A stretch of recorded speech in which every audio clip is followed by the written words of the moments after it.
Fire असणं तर definitely गरजेचं आहे. म्हणजे डॉक्टरांसारखं नाही आहे की तीच बॉडी आहे, तेच हार्ट आहे, असं नाही आहे. तर काही ना काही प्रत्येक वेळा इंजिनिअरिंगमध्ये बदलतच राहणार आहे, नवीन नवीन गोष्टी येतच राहणार आहेत. ते जे काय शिकतायत ते एका पॉईंट नंतर तर डेफिनेटली ऑब्सोल्यूट होणारच आहे. तर आपल्याबरोबर आहे निनाद चांदोरकर. निनाद चांदोरकरची स्वतःची सॉफ्टवेअर एजन्सी आहे, सॉफ्टवेअर कंपनी आहे पुण्यामध्ये by with the name of hosting duty. आणि निनाद, तुझी company I guess in Pune from 8 years. बरोबर. आणि आता तू एक पेमेंट ॲग्रिगेशन टूल काढलेलं आहेस, का टूलच म्हणायचं, राईट? तर त्याचं नाव आहे एनिफाय मनी, राईट? आणि being an engineer in to softwares plus business side वगैरे सगळी तू हँडल करतोस. तर त्या दृष्टीने वेलकम टू द पॉडकास्ट. काय बोलता यायला? आणि तर निनाद, काय कसं वाटतंय? खूप छान वाटतंय. हा माझा फर्स्ट पॉडकास्ट आहे, तर मी खूप जास्त एक्सायटेड आहे आणि let's see how it goes. Absolutely. तर निनाद, इंजिनिअरिंगपासूनची जर्नी एक आम्हाला सांगशील जरा थोडक्यात, तुझी इंजिनिअरिंग टू सॉफ्टवेअर्स आणि कसं सगळं हे ॲक्युम्युलेट झालं? कारण का आपल्याला माहिती आहे पुणे युनिव्हर्सिटीमधनं इंजिनिअरिंग करणं हाच एक त्याच्यामध्ये मोठा टास्क आहे. तर ती आमच्या व्ह्युअर्ससाठी सांगशील आम्हाला?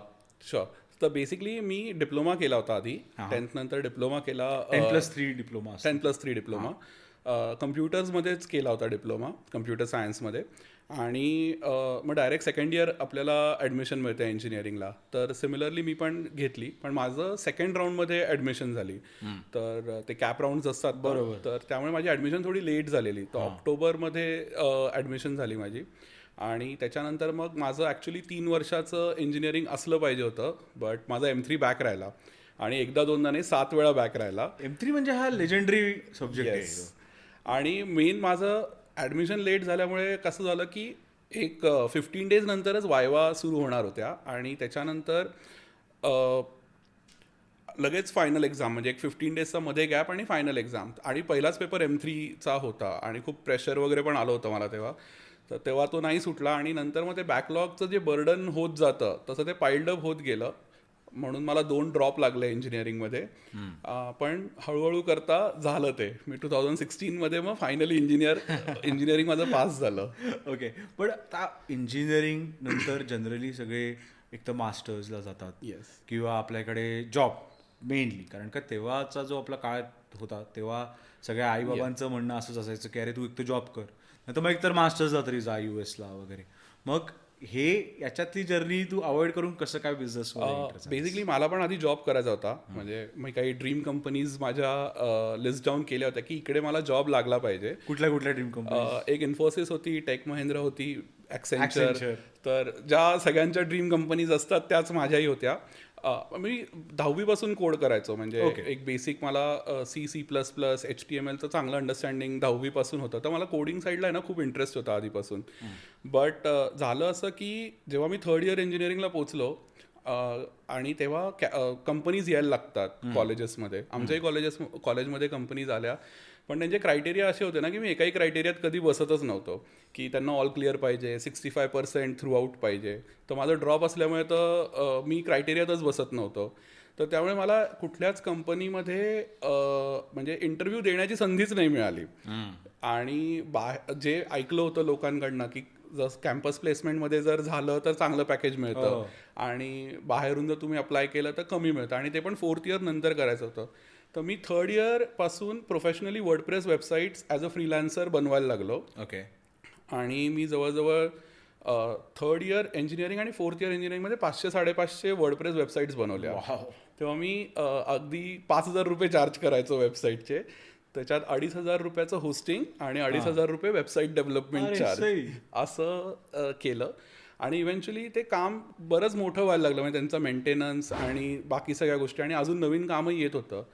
तर मग मी 4th इयरमध्ये बेसिकली असा विचार केला की मग हेच आता आपण कंटिन्यू करूया. बरोबर आहे. कारण का जर तसं कॅल्क्युलेट करायला गेलं तर 500 वेबसाईटप्रमाणे आय थिंक सॉफ्टवेअर इंजिनिअरच्या पॅकेजपेक्षा दुप्पट 10 लोकांच्या पॅकेजपेक्षा जास्त. आणि मी माझ्या कॉलेजचेच मित्र गोळा केले होते, त्यांना पण वर्डप्रेसमध्ये वेबसाईट्स बनवायला शिकवल्या, आणि इट वेंट वेल. मग आम्ही एक ऑफिस घेतलं नळस्टॉपला छोटंसं, आणि तिकडनं मग वी स्टार्टेड.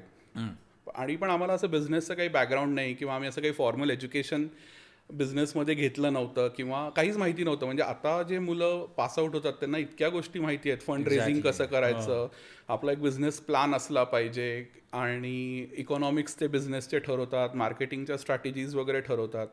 तर आमचं तसं काहीच तेव्हा नव्हतं. आम्ही फ्लुकमध्ये सुरू केलं आणि इट स्टार्टेड दॅट वे. आणि आम्हाला मग थोडे मध्ये मध्ये धक्के पडले बिकॉज असं काही प्लॅन्ड ऍक्टिव्हिटी नव्हती ही, त्यामुळे आम्ही असं प्लॅन बी प्लॅन सी असं काही नव्हतंच आमच्याकडे. तर एकच होतं हे, आणि त्यामुळे आम्हाला मध्ये मध्ये खूप लॉसेस झाले, खूप धक्के खाल्ले, आणि त्याच्यातून मग आम्ही शिकत गेलो. So that is how we started. Okay. मग 2016 जेव्हा स्टार्ट केलंस, पण एक असं आई बाबांना कन्व्हिन्स करणं की अरे इंजिनिअरिंग झालेलं आहे, जॉब नाही करत आहे, पण आता कंपनी स्टार्ट करतोय, तर या टर्मॉइलमधनं कसा गेलेला आहेस तू? तर त्याचं थोडी बॅक स्टोरी अशी आहे की जेव्हा मी सेकंड माझा ड्रॉपचं इयर चालू होतं तेव्हा मी असं घरी एक आयडिया देऊन ठेवली होती की तुमचा मुलगा काही इंजिनियर होत नाही आता, तर तुम्ही मनाची तयारी करा. हे बरं असतं हा, की तुम्ही एक म्हणजे पुढचे 3-4 वर्ष अजून तुम्हाला मला सांभाळायचं या हिशोबाने मी त्यांची मनाची तयारी करून ठेवली होती. तर जसं मी 4th इयर पासआउट झालो तर मी त्यांना सांगितलं होतं की आता मी हे सुरू करतोय, तर मला अजून एक 2-3 वर्ष मी हे ट्राय करतो. जर हे खरंच वर्कआउट झालं तर मग मी हे कंटिन्यू करेन, जर नाही झालं 3 वर्षात काही तर मग आय फाइंड समथिंग. मग माझ्याकडे तोपर्यंत एक्सपिरियन्सही असेल वेबसाईट्स वगैरे बनवण्याचा, तर कुठे ना कुठे काही ना काही कॉन्टॅक्ट लावून जॉब तर डेफिनेटली लागून जाईल. बरोबर. तर अशा पद्धतीने आय स्टार्टेड इट. ओके. मग ते रॅदर हॅपी होते की हा बाबा चला बिझनेस करतोय. त्यांना तर आनंद हाच होता की इंजिनियर झाला. इंजिनियर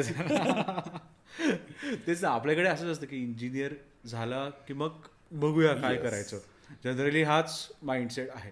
पण तेव्हाचं trend Wien you were N engineer, okay, आणि आत्ताचे जे इंजिनियर्स पासआउट होत आहे, ठीक आहे, त्यांचे एक्सपेक्टेशन्स, त्यांचे जॉबमधनं एक्सपेक्टेशन्स, त्यांचे पॅकेज एक्सपेक्टेशन्स, तर हे कसे डिफर होतात आत्ता? आता डेफिनेटली आता एक तर जास्त एक्सपोजर मुलांना मिळतं आहे. इंटरनेटचा ॲक्सेस खूप वाढला आहे. आमच्या वेळेला इंटरनेटचा ॲक्सेस एवढा नव्हता, तर त्यांना 4 गोष्टी जास्तच माहिती आहेत आपल्या पिढीपेक्षा. तर त्यामुळे त्यांचे एक्सपेक्टेशन्स पण तसे वाढलेले आहेत. आणि आधी कसं होतं की फक्त जॉबला चिकटणं हा एक तेव्हाचा इम्पॉर्टंट मुद्दा होता, आणि मग नंतर जॉबला लागल्यावरती हळूहळू तुमची ग्रोथ होईल असं होतं. पण आताच्या मुलांचं तसं नाही. आता मुलं ब्रँड बघतात की मी कुठल्या कंपनीत, कारण त्याला पण 4 चौघांना सांगायचं असतं की अरे मी ह्या कंपनीत आहे, त्या कंपनीत आहे. त्यांच्या पण ड्रीम कंपनीज असतात. हां, त्यांच्या पण ड्रीम कंपनीज असतात, आणि एक त्यांचं पण एक सोशल स्टेटस वगैरे असतं.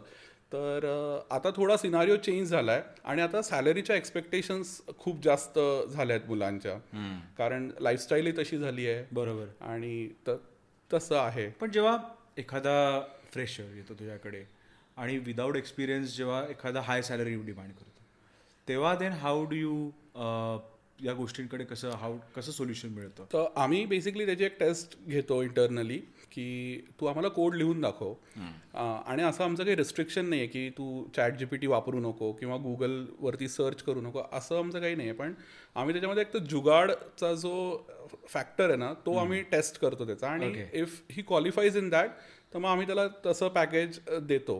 बट बऱ्याच मुलं आमच्याकडे जे असे येतात ना त्यांच्या अनरिअलिस्टिक एक्सपेक्टेशन्स असतात की माझ्या मित्राला त्या कंपनीमध्ये इतकेच पॅकेज मिळालंय म्हणून मला तितकं मिळालं पाहिजे. बरोबर. पण मला येत काही नाहीये, तर ते प्रॉब्लेमॅटिक आहे. काय लोक असं पण म्हणतात की माझा आता मार्केट रेट हा चाललाय. हां, पण अरे मार्केट नॉलेज तर बघा ना काय चाललंय. तुमचं नॉलेज जर तुमच्या मार्केट रेटला मॅच होत असेल तर काही प्रॉब्लेम नाही. पण या दृष्टिकोनातनं तू काय त्यांना सल्ला देतोस साधारण? माझं सगळ्यांना म्हणणं असंच असतं की तुम्हाला जर जास्ती चांगलं पॅकेज हवं आहे, जर तुम्हाला एक बेटर लाईफ एक्सपेक्टेड आहे, तर तुम्ही एक्झॉटिक टेक्नॉलॉजीजकडे वळा. त्या शिकायला पण सोप्या आहेत. म्हणजे जर तुमचं बेसिक कोडिंगचं बॅकग्राऊंड चांगलं असेल तर तुम्ही एक्झॉटिक टेक्नॉलॉजीजमध्ये डेफिनेटली चांगलं करू शकता. जसं सॉलिडिटी आहे, Node.js आहे, React.js आहे, किंवा जे काही इमर्जिंग नवीन गोष्टी आहेत. आता भारतामध्ये रुबी ऑन रेल्सचे खूपच कमी डेव्हलपर्स अवेलेबल आहेत, पण इंटरनॅशनली रुबी ऑन रेल्सचं इतकं काम आहे की लोक म्हणजे असं एक रुबी ऑन रेल्सचा डेव्हलपर असेल त्याच्यामागे 100 लोक धावतात की अरे तू आमच्या कंपनीत ये. पॅकेजेस साधारण मग त्याचे पण खूप स्काय रॉकेटिंग. खूप स्कायरॉकेटिंग. म्हणजे सॉलिडिटीचं एक जे बेस पॅकेज आहे की 1 वर्षाचा मला सॉलिडिटीमध्ये ब्लॉकचेनमध्ये अनुभव आहे, तर मला साधारण 80-85 लाखाचं पॅकेज मिळतं. My God, that is like the hot cake. म्हणजे yes, that is hot cake. आणि because is a emerging thing, AI असेल की मला टेन्सर फ्लो येतं आहे फॉर एक्झाम्पल, तर टेन्सर फ्लोसाठी खूप जॉब ऑपॉर्च्युनिटीज आहेत. तर असं आहे. पण तुम्ही जर मीडिओकर गोष्टी करत गेलात की जसं .NET आहे, जावा आहे, PHP आहे की ज्याचे 30-30 वर्ष एक्सपिरियन्सचे लोक सुद्धा मार्केटमध्ये अवेलेबल आहेत, बरोबर, तर मग तुम्हाला डेफिनेटली संधी कमी मिळणार आहे तिकडे. आणि कंपनीचं तिकडे कसं असतं की जेव्हा कंपनी एक पोस्ट टाकते की मला जावाची मुलं हवी आहेत, तर त्याच्यासाठी एका पोझिशनसाठी 150-200 ॲप्लिकेशन येतात. आणि मग कंपनीकडे ती बार्गेनिंग पॉवर असते की बाबा तू 20,000 घेतोय का, मग हा 15,000तच यायला तयार आहे. असं होतं ते. तर म्हणजे आत्ताच्या युथनी हे एक खूणगाठ म्हणतो आपण तशी बांधायला पाहिजे की जे मासेसकडे टेक्नॉलॉजी अवेलेबल आहे किंवा जे लोक अभ्यास करतात त्याच्यावर तुम्हाला काहीतरी हटके करणं जास्त बेटर राहील आताच्या कॉम्पिटिटिव्ह वर्ल्डमध्ये. करेक्ट. इवन ह्याचा अजून एक एक्झाम्पल असं आहे की खूप मुलं अँड्रॉइड करतात. म्हणजे अँड्रॉइडमध्ये इधर ते जावा शिकतील किंवा कॉटलिन शिकतील, पण खूप कमी लोक iOS करतात कारण त्याला थोडा खर्च जास्त आहे की तुमच्याकडे सगळे इक्विपमेंट असले पाहिजे, एक मॅकबुक हवा, एक आयफोन हवा वगैरे. बट ते जर केलं तर सेम स्किल सेटसाठी 4 टाइम्स जास्त पगार मिळतो. ओके. तर आता जसं आपण ऐकतो की आपल्या वेळेस कम्प्युटर इंजिनिअरिंग हा एक ट्रेंड होता. आता जर तू कुठल्या डिझायनरला विचारशील तर सगळे UI/UX करतायत, ठीक आहे. तर आता सॉफ्टवेअर इंजिनिअरिंगमध्ये विचार कुठल्या बेस्ट लँग्वेजेस आहेत ज्या आपल्या व्ह्युअर्सना कामात येईल, की जसं तू म्हटलास की 80-85 लाखाचे पॅकेजेस आहेत, जर कोणाला त्या लेवलला त्या स्किलला जायचं आहे तर कुठल्या या इमर्जिंग टेक्नॉलॉजीज आहेत? मला असं वाटतं की टेक्नॉलॉजी शिकण्यापेक्षा आहे ना, जे बेसिक कोडिंग आहे ते तुमचं बेसिक पाहिजे. की कुठली पण टेक्नॉलॉजी जर घेतली तुम्ही तर तेच फॉर लूप आहे, तेच इफ एल्स स्टेटमेंट आहेत, तेच व्हेरिएबल्स आहेत, त्यात फरक काही नाही आहे. पण एकदा तुम्हाला त्याचं अंडरस्टँडिंग बरोबर कळलं, एक डेटाबेस कसा फिरतो, म्हणजे व्हेरिएबल्समधून डेटाबेसपर्यंत कसा जातो, तिकडनं कसा येतो, हे जर तुमचं एका लँग्वेजमध्ये कुठल्या पण जर परफेक्ट असेल ना, तर तुम्हाला पुढची लँग्वेज आत्मसात करायला काही प्रॉब्लेम येत नाही. तर ते खूप चांगलं असलं पाहिजे. आणि मग त्याच्यानंतर you can shift to any exotic language. तुम्ही एक कुठली पण लँग्वेज 2 ते 3 महिन्यात आरामात आत्मसात करू शकतात. कारण बेसिक जर प्रत्येकाचे परफेक्ट असतील तर तो स्विचला प्रॉब्लेम येत नाही. म्हणजे आता काही कंपनीज आहेत की ज्या अजून लेगसी हार्डवेअरवरती चालू आहेत की त्यांचं सॉफ्टवेअर आता इतकं क्रिटिकल झालं आहे त्यांच्यासाठी की ते त्याला नाही शिफ्ट करू शकत. तर आज पण C++ डेव्हलपरची डिमांड आहे बाजारात. मिळत नाही आहेत डेव्हलपर, त्यामुळे हायर पॅकेजेसवरती त्यांना घेतलं जात आहे. तर एक्झॉटिक तर डेफिनेटली जास्त पॅकेजेस देणारे आहेत, पण तुम्हाला हा जो स्विच करण्याचा आहे, कारण कसं आहे एका पॉईंट नंतर कुठली पण टेक्नॉलॉजी ऑब्सोल्यूट होतच जाते. जसं जेव्हा अँड्रॉइड नवीन आले होते तेव्हा जावाला खूप डिमांड होती, पण आता हळूहळू ती गोष्ट फ्लटर, रिॲक्ट नेटिव्हकडे शिफ्ट झाली. तर जे आधी जावा डेव्हलपर होते, जे अँड्रॉइडमध्ये काम करत होते, त्यांचं ज्या लोकांचं बेसिक्स खूप चांगले होते त्यांना फ्लटर किंवा रिॲक्टवरती शिफ्ट व्हायला काही वेळ नाही लागला. तर तसं तुमची घडवणूक झाली पाहिजे की फक्त मला सॉलिडिटी येतं आहे म्हणून मला चांगलं पॅकेज मिळेल असं नाही आहे. पण माझे जर C++चे अंडरस्टँडिंग पण खूप क्लिअर असतील तर मी उद्या सॉलिडिटी पण आत्मसात करू शकतो, टेन्सर फ्लो पण करू शकतो किंवा इतर कुठलं पण. तर ते मला असं वाटतं की ज्याचं ते स्ट्रॉंग आहे ना त्याला मग पॅकेज, जॉब, इंटरव्ह्यू ह्याचा कुठलाच प्रश्न येत नाही. ओके. मी ऐकलं AWS पण आता सगळे डेटाबेस आय थिंक शिफ्ट होत आहेत, तर त्यांची पण आता खूप जास्ती डिमांड आहे मी असं ऐकलं. तर ते म्हणजे काय कसं, कारण तुझं पण आधी वेब होस्टिंगचीच तुम्ही स्टार्ट केलेलं, मग आता त्याला AWSला शिफ्ट होत आहे, तर मग आता कसा हा एक शिफ्ट आहे? बेसिकली आधी ट्रेडिशनली कसं होतं की लोक डेटा सेंटरमध्ये रॅक्स विकत घ्यायचे आणि त्या रॅक्समध्ये स्वतःचे सर्व्हर टाकून त्याच्यावरती जे काय त्यांचं ॲप्लिकेशन आहे ते होस्ट करायचे. बट आता हळूहळू कसं आहे, स्केलेबिलिटी वाढत चालली आहे, युजर्स जास्तीत जास्त ऑनबोर्ड होत आहेत प्लॅटफॉर्म्सवरती, तर हळूहळू लोकांचा जो शिफ्ट आहे तो क्लाउडकडे झाला आहे. कारण त्याच्यात कसं आहे, पर आवर बिलिंग आहे. बरोबर. मला जर सर्व्हर नाही लागत आहे पुढच्या तासाला, तुम्ही बंद करू शकतो. त्यामुळे माझी जी इन्फ्रास्ट्रक्चरची कॉस्ट आहे ती मी कमी करतोय. कारण आज जर मी एक सर्व्हर घ्यायला गेलो, तो बेसिक सर्व्हर 2 लाख रुपयाचा येतो. ओके. आणि तो पुढचे 5 वर्षासाठी माझा कॅपेक्स कॉस्ट ऍड होते. कारण त्याच्यात त्याला लागणारं इलेक्ट्रिसिटीचं बिल असेल, डेटा सेंटरची फीज असेल, बाकी सगळ्या गोष्टी. पण हेच जर मी AWSवर घेतलं, मला 2च तासाचं काम आहे, मी त्याला 2 तासाची फीज भरली, डिस्ट्रॉय केला सर्व्हर, माझं काम होतंय. तर त्यामुळे बऱ्याच, आणि तिकडे स्केलेबिलिटी आहे. कारण त्यांच्याकडे हजारो लाखो सर्व्हर्स आहेत, मी कितीही रेंट आउट करू शकतो. बरोबर. तर त्यामुळे त्याची डिमांड एक तर खूप वाढली, खूप फ्लेक्झिबल आहे ते. तर AWS असेल, अज्युअर असेल, गुगल क्लाउड असेल, तर ह्या सगळ्यावरतीच खूप जास्त डेटा लोक आता घेऊन चालले आहेत. त्याच्यामुळे ह्या सगळ्या टेक्नॉलॉजीज येणार आहे. डेव्हऑप्सचे लोक झाले, सिस्टम ॲडमिनिस्ट्रेटर्स झाले, ह्यांना खूपच जास्त डिमांड आहे सध्या. ओके. येऊया थोडंसं इंजिनिअरिंगच्या टॉपिकला. जसं आपण बोलत होतं की तू पण पुणे युनिव्हर्सिटीबद्दलच केलेलं आहे, मी पण पुणे युनिव्हर्सिटीलाच होतो. खूपशी लोक असं म्हणतात की अरे इंजिनिअरिंगमध्ये जे आपल्याला शिकवत जात होतं त्याचं आणि त्याचं प्रॅक्टिकल ॲप्लिकेशन हे जमीन आसमानाचा फरक होता. येस.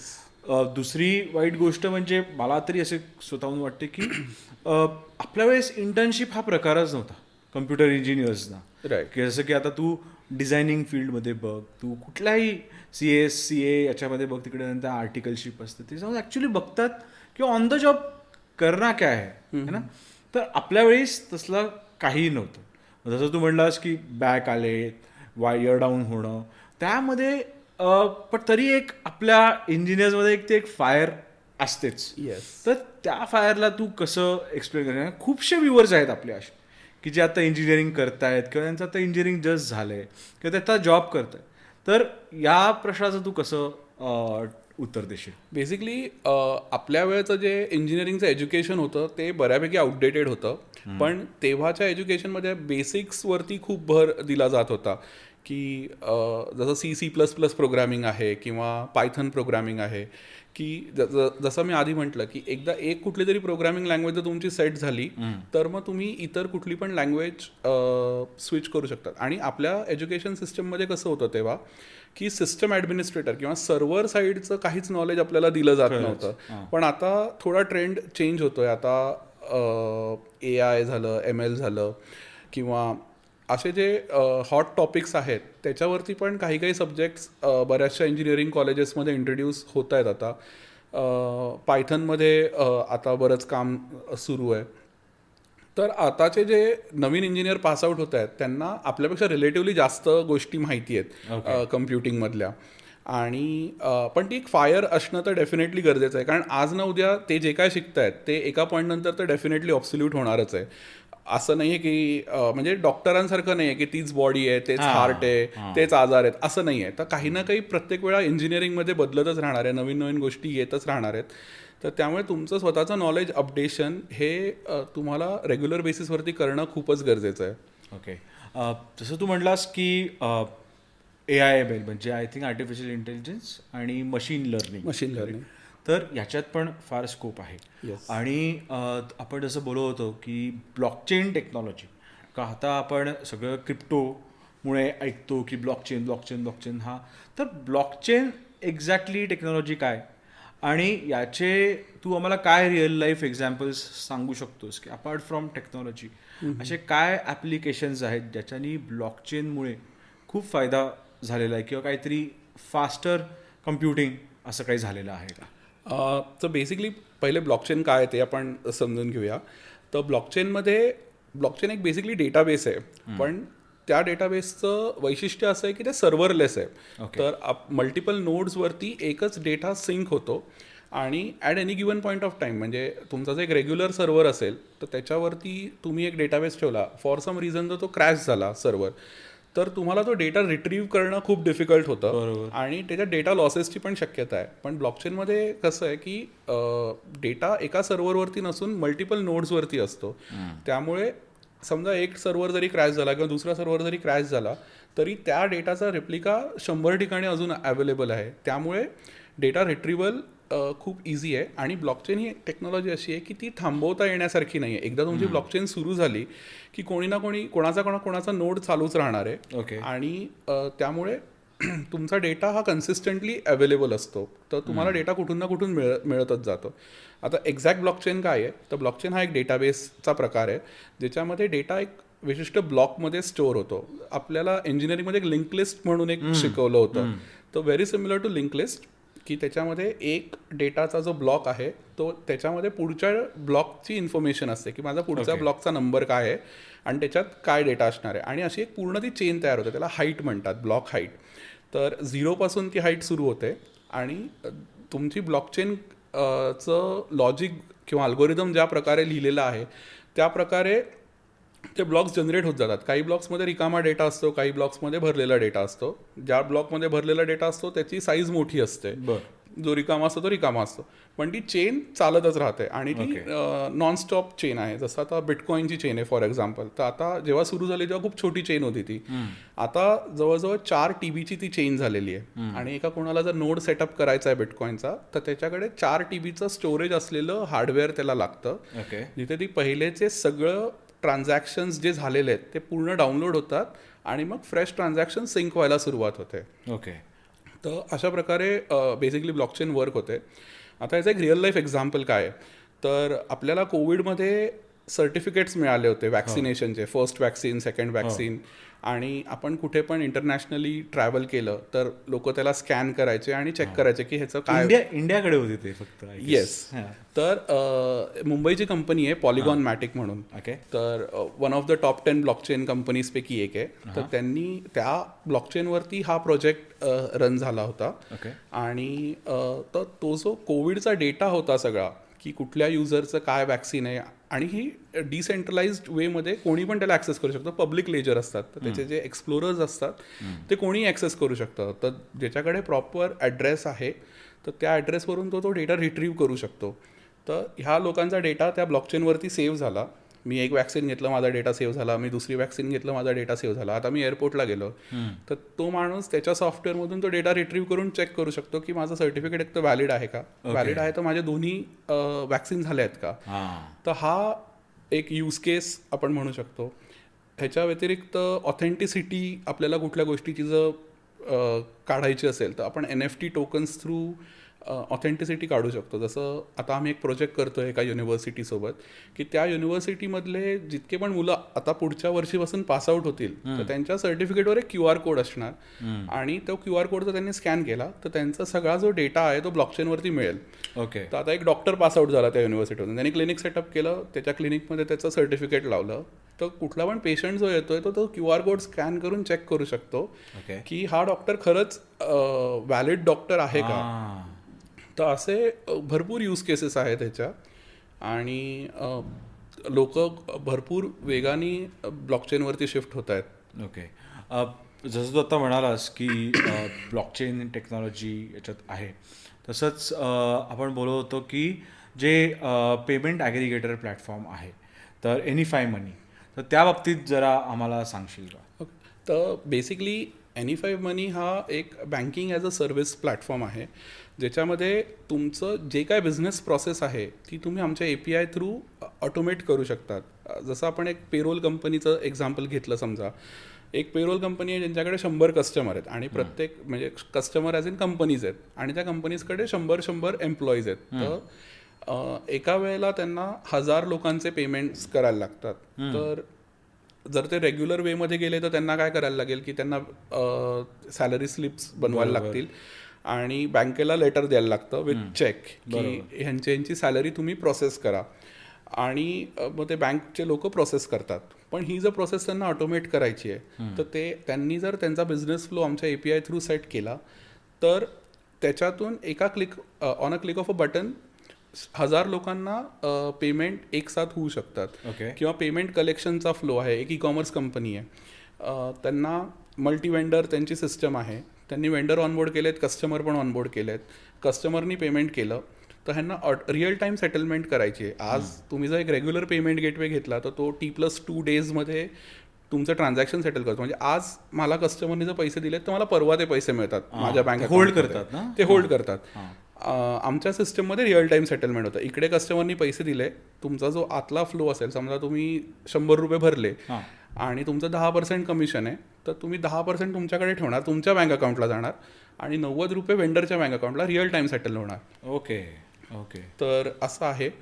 त्याच्यानंतर आमच्याकडे KYCचे काही मॉड्यूल्स आहेत की ज्याच्याने तुम्ही युजरचं ऑथेंटिसिटी चेक करू शकता. जो कोणी युजर ऑनबोर्ड होतो आहे त्याचा तुम्ही आधार व्हेरीफाय करू शकता, पॅन व्हेरीफाय करू शकता. समजा तुम्ही कंपनी ऑनबोर्ड करताय तर त्याचा कंपनी इन्कॉर्पोरेशन नंबर किंवा GST नंबर तुम्ही व्हेरीफाय करू शकता. क्रेडिट ब्युरोच्या APIs आहेत आमच्याकडे की तुम्ही त्याचा क्रेडिट स्कोअर चेक करू शकतात. तर अशा वेगळ्या वेगळ्या APIs आपण लोकांना प्रोव्हाइड करतो. तर हे सॉफ्टवेअर नाही आहे, तर ह्या फक्त APIs आहेत की ज्या लोक इंटरनली त्यांच्या ॲप्लिकेशनमध्ये टाकून यूज करू शकतात. Okay okay perfect. I think हे काहीतरी नवीन आहे मार्केटमध्ये.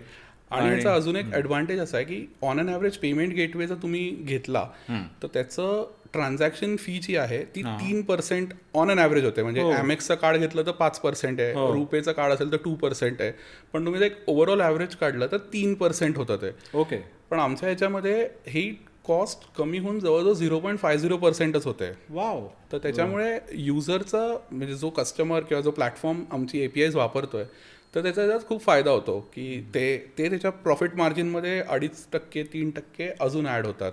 ओके.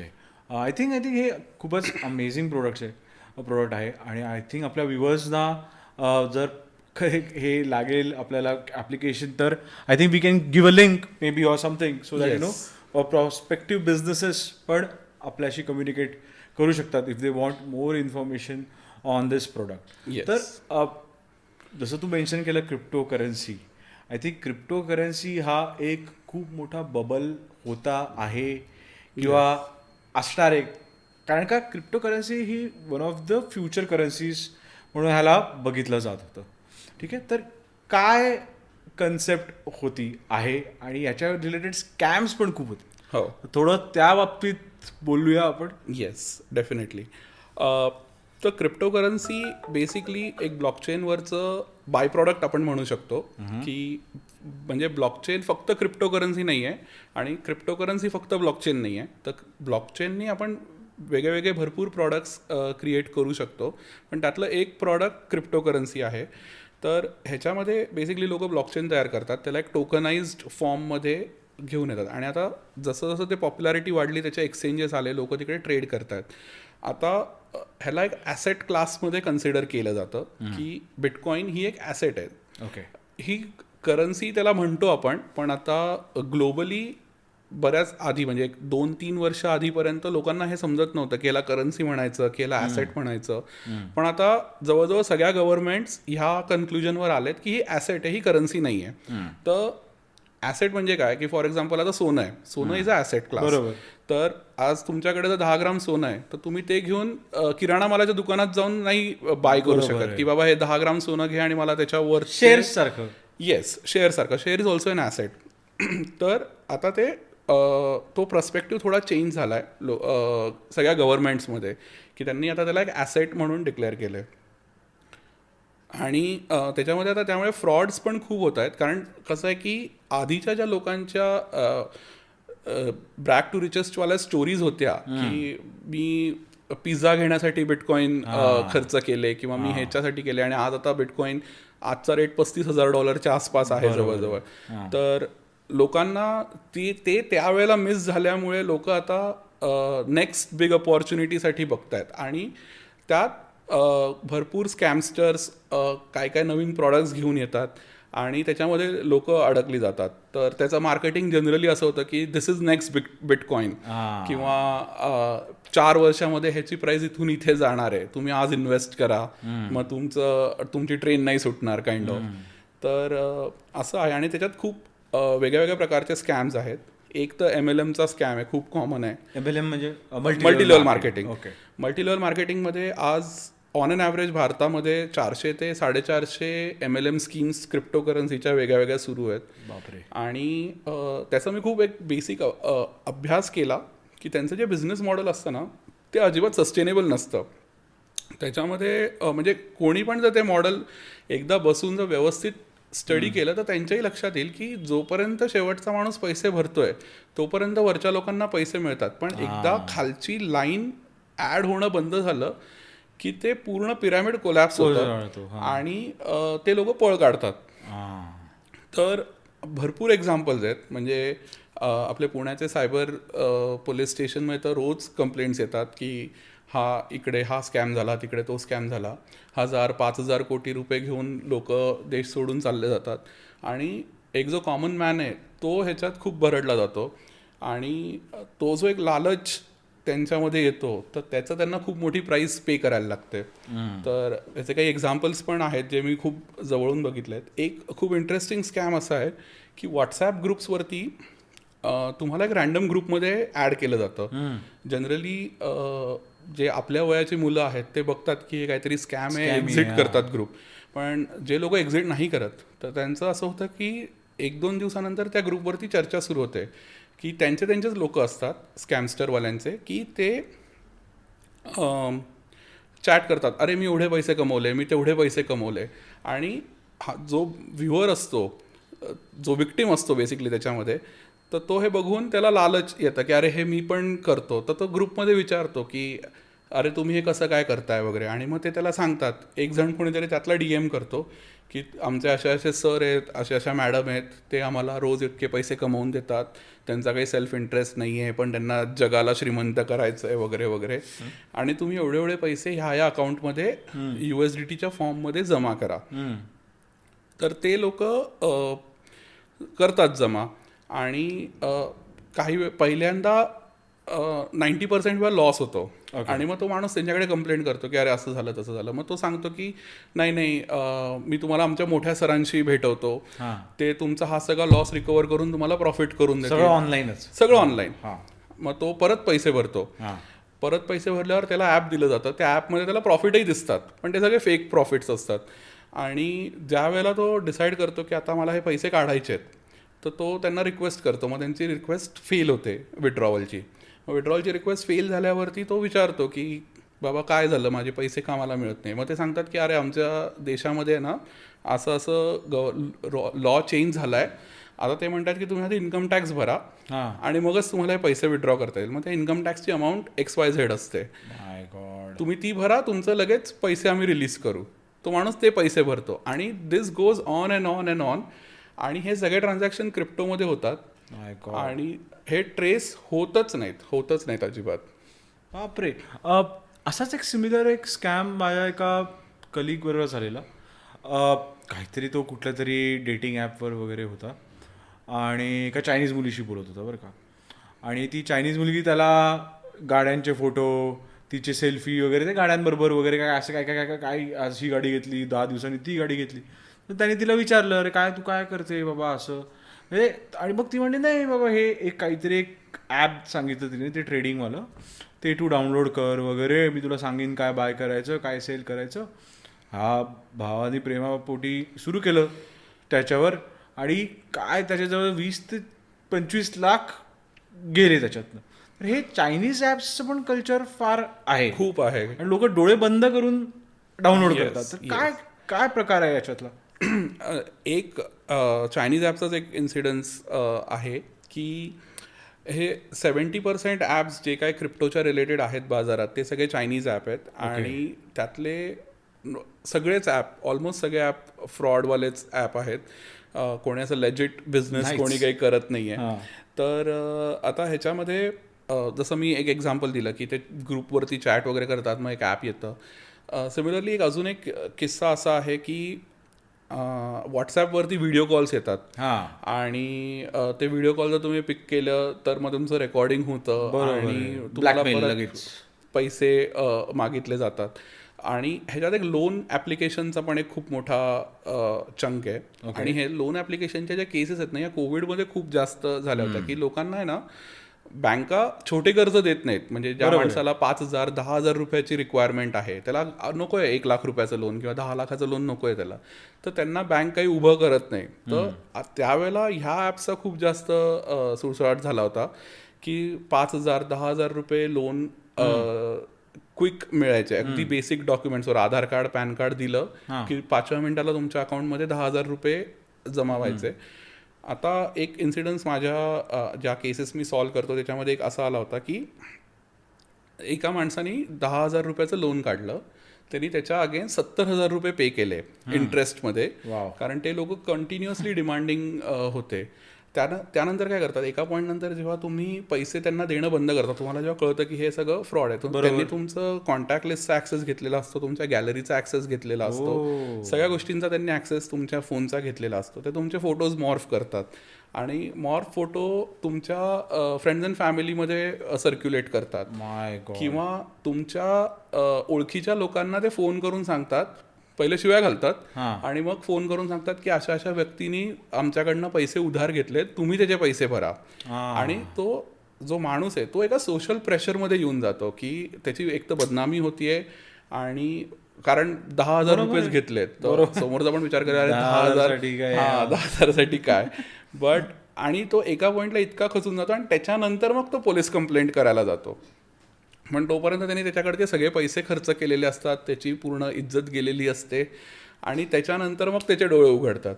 तर हे पण ठीक आहे, लोकांना एक कधी कधी खूपच पैशाची गरज असते, पण एक 2-3 दिवस जर लोक थांबून एका फ्रेंडला किंवा रिलेटिव्हला जर त्यांनी उधार मागितले तर आय थिंक ते जास्त व्यवस्थित होईल, रॅदर दॅन ह्या ॲप्सवरती हे करण्यापेक्षा. मी जो इन्सिडन्स सांगत होतो त्याच्यामध्ये त्याच्या बॉसला ह्या ॲपच्या लोकांनी मेसेज केला की आम्ही CBI मधून आहोत आणि हा माणूस टेररिस्ट आहे, आणि त्याला नोकरीवरून हकललं. बाप रे, हे तर फारच नेक्स्ट लेवल आहे. येस. तर अशा गोष्टी सध्या खूप होत आहेत. त्यामुळे जे अननोन ॲप्स आहेत किंवा जे ॲप्सबद्दल आपल्याला माहिती नाही आहे, तर 99% ते डाउनलोड करूच नका, कारण तुम्ही कुठल्या गोष्टीची परमिशन देताय, कोणी ते वाचत नाही की तुम्ही कॉन्टॅक्टला अलाव करताय, लोकेशनला अलाव करताय, गॅलरीला अलाव करताय, आणि अजून 10 गोष्टी. आता त्याच्यावर बऱ्यापैकी कंट्रोल आला आहे, म्हणजे गुगल प्ले स्टोअर पण भरपूर ॲप्स हे रिमूव्ह करतायत, पण damage has already been done. बरोबर, लोकांचे आयुष्य ह्याच्यात उद्ध्वस्त झालेली आहेत. बरोबर आहे. आता क्रिप्टो करन्सीजचं काय फ्युचर आहे आता तुझ्या? क्रिप्टो करन्सीजमध्ये आत्ताच्या घडीला साधारण 10 लाख कॉइन्स किंवा टोकन्स आहेत जे आता ट्रेड होत आहेत, बट हे खूप लॉंग लास्टिंग 10 लाख नाही राहणार. जसं जसं रेग्युलेशन्स येत जातील, जसं जसं गव्हर्नमेंट्सना लोकांना ह्याबद्दल कळत जाईल, तसं या कॉईनची संख्या डेफिनेटली कमी होणार आहे, आणि एक लिमिटेड नंबर ऑफ कॉईन्सच इव्हेंच्युअली ट्रेड होतील. थोडं लायसन्सिंग ह्याच्यामध्ये गव्हर्नमेंट घेऊन येईल, थोडी ट्रान्सपरन्सी आणेल. आत्ता कसं आहे की कोणी पण स्वतःचा कॉईन काढू शकतो, लगेच एका एक्सचेंजवरती लिस्ट करतो, बरोबर, लगेच त्याच्यावरती 1,500 लोकांची कम्युनिटी चालू होऊन जाते, ट्रेडिंग चालू होऊन जातं कॉईनचं. तर जसं जसं गव्हर्नमेंट्स ह्या गोष्टी अंडरस्टँड करते तसं तसं ह्याच्यावरती रूल्स अँड रेग्युलेशन येतील. But crypto currency as a whole हे राहणार आहे. म्हणजे असं नाही की हे असं फॅड नाही आहे की 10 वर्षात जाईल वगैरे, असं नाही आहे. कारण आता गव्हर्नमेंट्स पण CBDC घेऊन येत आहेत, सेंट्रल बँक डिजिटल करन्सीज. भारताची आली आहे, अजून 4-5 देशांनी अनाऊन्स केलंय की आम्ही आता आमच्या करन्सीज घेऊन येणार आहे. भारताची आता बीटा स्टेजमध्ये आहे. रेग्युलेटेड असणार आहे ते, रेग्युलेटेड असणार आहे. म्हणजे जे तुमचं बेसिक इंडियन रुपीज आहे तो एका डिजिटल फॉर्ममध्ये येईल, त्याचं ऑनलाईन लेजर्स मेंटेन होतील, very similar to crypto currency but on a stable value. तर हे सगळं हळूहळू होणार आहे, आणि एका पॉईंट नंतर पेपर करन्सी बंद होईल. त्याला छापायचाही खर्च आहे, मेंटेन करायचा पण खर्च आहे, प्लस काउंटरफिटिंग खूप होते. तर ह्या सगळ्या गोष्टी क्रिप्टो करन्सी सॉल्व्ह करू शकतं, पण it's a long way to go. अजून एक 10-15 वर्ष हे सगळं रेग्युलराईज व्हायला, सगळं सेट व्हायला लागतील डेफिनेटली. बरोबर. आता जसं तू आपण स्कॅम्सचं बोलत होतो, तर याचे असे काय रेड फ्लॅग्स असतील एखाद्याने ओळखावे की ज्याच्यानी ते या स्कॅम्समध्ये पडण्याच्या आधीच यू कॅन बी अवेअर की अरे हा स्कॅम आहे, बेसिकली मी सजेस्ट काय करेन लोकांना की तुम्ही पहिले क्रिप्टो करन्सीचं, स्टॉक मार्केटचं नॉलेज घ्या. कोणाच्या थर्ड पार्टीवरती पहिले तर विश्वास ठेवूच नका अजिबात की हा मला पैसे कमावून देईल. तो का कमावून देईल तुम्हाला पैसे? तो त्याचं बघेल, तुम्ही तुमचं बघा. तर आणि लालच सेकंड इज ते खूप इम्पॉर्टंट आहे की असं गेट क्विक रिच कुठली स्कीम नसते, आणि अल्टिमेटली तुम्हीच त्याच्यामध्ये अडकत जाता. तर ह्याच्यामध्ये 2-3 जे एक पॅटर्न आहे की तुम्ही जर कुठल्या एका स्ट्रेंजरशी बोलताय आणि तो तुम्हाला लगेच पैसे दे, ऑफर चालली जाईल, 2 तासात हे कर ते कर, आणि जे असं हरी करतात, तर that is one red flag की हे काहीतरी काही करणारे असतील पहिले. हां. सेकंडली ऑफर जर प्रचंड लुक्रेटिव्ह असेल की 21 दिन में पैसा double kind of, Raju from Hera Pheri offers, तर तसं आलं तर that is also a red flag. Thirdly me recommend असं करीन की देर आर सर्टन वेबसाईट्स, जसं कॉइन मार्केट कॅप आहे, कॉइन गेको आहे, ह्या वेबसाईट्सवरती आहे ना तुम्हाला त्या क्रिप्टो करन्सीचा लेजिट डेटा मिळतो की किती लोक ट्रेड करतायत, किती मार्केट व्हॉल्यूम आहे आणि बाकी सगळ्या गोष्टी. जर त्याच्यात काही फ्रॉड अलर्ट्स असतील तर ते तिकडे फ्रॉड अलर्ट्स, म्हणजे ज्या लोकांनी रिपोर्ट केली आहे ती करन्सी, तर त्यांना तिकडे फ्रॉड अलर्ट्स वगैरे पण त्याच्यात दिसतात. तर तिकडे जाऊन थोडं बघितलं पाहिजे. पण ते कॉन्व्हर्सेशन इतकं सोशल इंजिनियर्ड असतं की लोकांना बाकी विचार करायचा वेळ मिळत नाही. तर त्यांनी एक पॉज घेऊन आहे ना बाकी गोष्टी चेक केल्या पाहिजे, so that they can take a good decision. Okay. तर रिसोर्सेस भरपूर अवेलेबल आहेत आणि माझं पर्सनल रेकमेंडेशन तर हे की टॉप 100 करन्सीज ज्या आहेत ना त्याच्यावरच तुम्ही ट्रेड करा. कारण लिक्विडिटीचा एक खूप मोठा प्रश्न येतो की तुम्ही आज एक अननोन कॉईन जर घेतला, तुम्ही 10 लाख रुपये टाकले, तो कॉईन घेतला, तर तो परत विकणं इज अ चॅलेंज. कारण त्याला घेणारं कोणीच नाही आहे. आज तुमच्याकडे बिटकॉईन आहे, इथेरियम आहे, तुम्ही फक्त कुठल्या पण एक्सचेंजवर गेलात तर तुम्हाला लगेच लिक्विडिटी मिळते त्याच्या अगेन्स्ट. तसं न्यू कॉईन्स सोबत होत नाही. तर माझं पर्सनल रेकमेंडेशन तर आहे की तुम्हाला जर करायचं आहे क्रिप्टो, पहिल्याचा पूर्ण अभ्यास करा त्या गोष्टीचा, आणि त्याच्यानंतर जे टॉप 100 कॉईन आहेत त्याचा स्टडी करा, त्याच्यातच करा.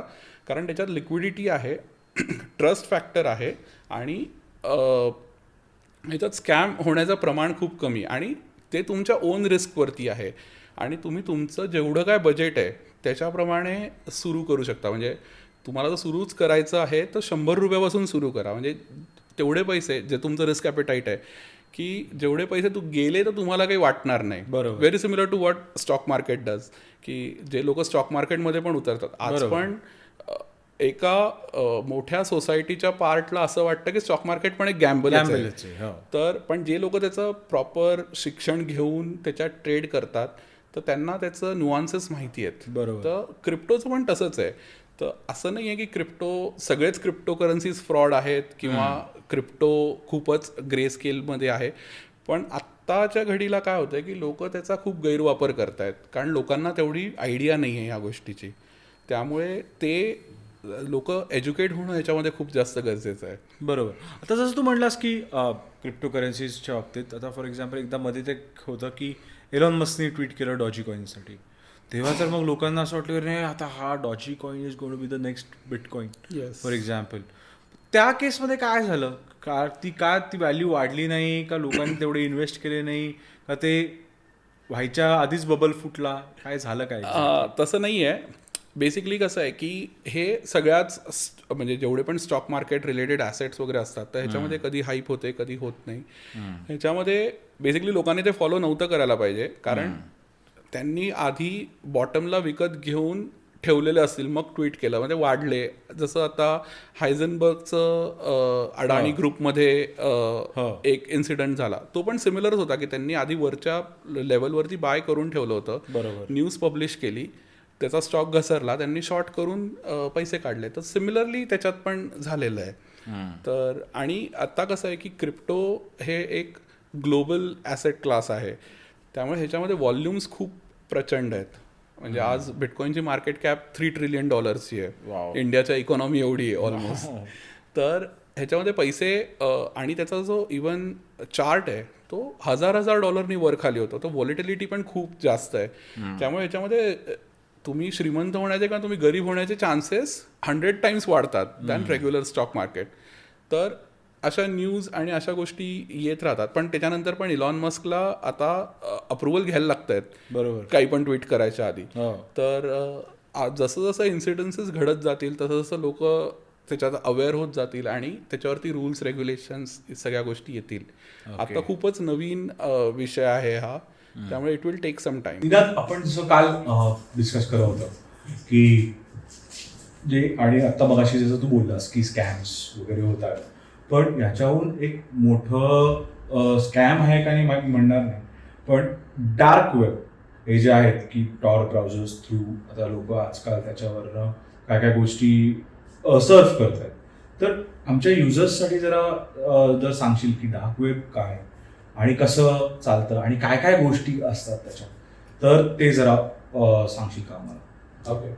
तर बेसिकली जर तुम्ही इंटरनेट ओव्हरऑल जर बघितलं तर एक खूप फेमस गुगलवरती म्हणजे गुगल इमेजेसवरती जर सर्च केलं तर एक असा आईसबर्ग वाला एक फोटो येतो की त्याच्यामध्ये वरती tip of the iceberg is clear web, जे वेब आपण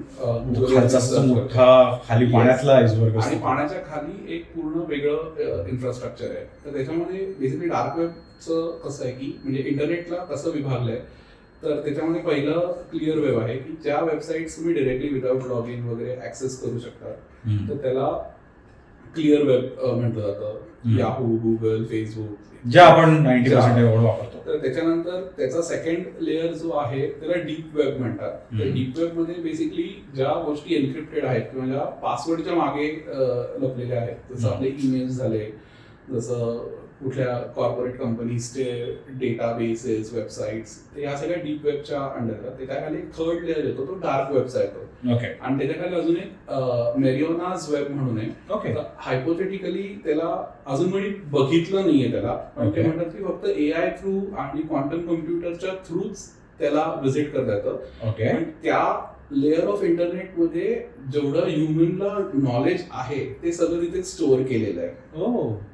आपला थर्ड लेअर वरती आपण डिस्कशन करतोय. नाही, पण पाय थोडं मेरिओनाचं पण बोलूया आपण. खूपच फॅसिनेटिंग वाटते. तर हे बेसिकली हायपोथेटिकल आहे.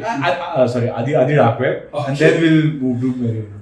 तर डार्क वेब जे आहे तो बेसिकली हा US नेव्हीचा एक प्रोजेक्ट होता की त्यांना त्यांचं इन्फ्रास्ट्रक्चर सिक्युअर बनवायचं होतं की जे एक हॅक प्रूफ असलं पाहिजे आणि त्याचं डेटा जो आहे तो कोणाला मिळाला नाही पाहिजे. तर डार्क वेब मध्ये मेन गोष्ट काय की त्याचे जे डोमेन्स आहेत तर ते .onion ही एंड होतात.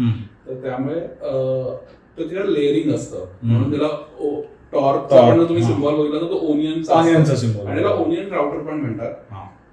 तर ते लेअर बाय लेअर जसं ओनियन ओपन होतं तर सिमिलरली तसं त्याचं स्ट्रक्चर आहे.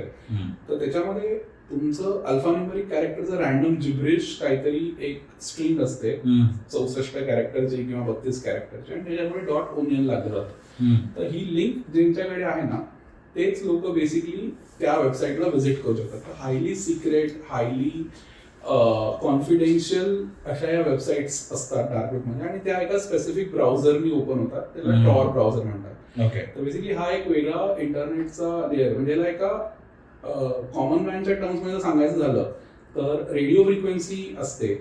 तर आता एक 92.6 आहे समजा, ह्या फ्रिक्वेन्सीवरती जर मी माझं रेडिओ स्टेशन सुरू केलं आणि ज्याला कोणाला ही फ्रिक्वेन्सी माहिती आहे त्यांनी जर त्याला रेडिओ ट्यून केला तर त्याला मी जे काही गाणी लावतो ते ऐकायला येते. बरोबर. सिमिलरली इंटरनेटमध्ये पण तसंच आहे. हा एक सेपरेट प्रोटोकॉल आहे आणि हा प्रोटोकॉल जर ऍक्सेस करायचा असेल तर ह्याला एक स्पेसिफिक ब्राउझर लागतं, आणि तो ब्राउझर ती फ्रिक्वेन्सी बेसिकली ऍडजस्ट करू शकतं आणि त्याच्यातून ह्या वेबसाईट्स ओपन होतात आणि ह्या इंडेक्स होत नाहीत. म्हणजे गुगल बेसिकली सर्च इंजिन काय आहे, ते जेवढं पण इंटरनेटवरती डेटा आहे तो इंडेक्स करून ठेवतं, आणि तुम्ही जी काही सर्च क्वेरी टाकता ते सगळ्या वेबमध्ये सर्च करून तुम्हाला ॲक्युरेट रिझल्ट्स आणून देतात. तर डार्क वेबमध्ये तसं नाही आहे. तर ह्याच्यामध्ये सिन्स ही असं स्ट्रक्चर आहे तर त्यामुळे चांगल्या आणि वाईट दोन्ही प्रकारच्या वेबसाईट्स ह्याच्यावरती असतात. तर चांगल्या वेबसाईट बद्दल आपल्याला कधीच कळत नाही कारण त्या खूप हायली सिक्रेट वेबसाईट आहेत, गव्हर्नमेंटचे डेटा आहेत त्याच्यामध्ये किंवा मोठ्या मोठ्या कॉर्पोरेट्सचे डेटा आहेत. तर असं नाहीये की फक्त अनलॉफुल गोष्टीच त्याच्यावरती आहेत, पण जे लाईमलाईट मध्ये आलंय ते अनलॉफुल आहे. बरोबर. तर त्याच्यामुळे तुम्हाला सिन्स ते खूप जास्त सिक्युअर आहे, त्याच्यामध्ये पेमेंट प्रोसेसिंगसाठी क्रिप्टो करन्सीचा वापर केला जातो, पण असं नाहीये की तेच आहे. तर चांगल्या गोष्टी पण आहेत त्याच्यावरती, पण ह्या नेटवर्कला सिक्युअर करण्यासाठी ह्याच्यावरती भरपूर लोक ऍक्टिव्हली असली पाहिजे, कारण ते नेटवर्क बाउन्स होत होत तुम्ही ऍक्च्युअल वेबसाईटवर नव्हतं. जेवढे जास्त लोक डार्क वेबवर येतील तेवढे त्यातल्या वेबसाईट सिक्युअर होतील असं त्याचं लॉजिक आहे.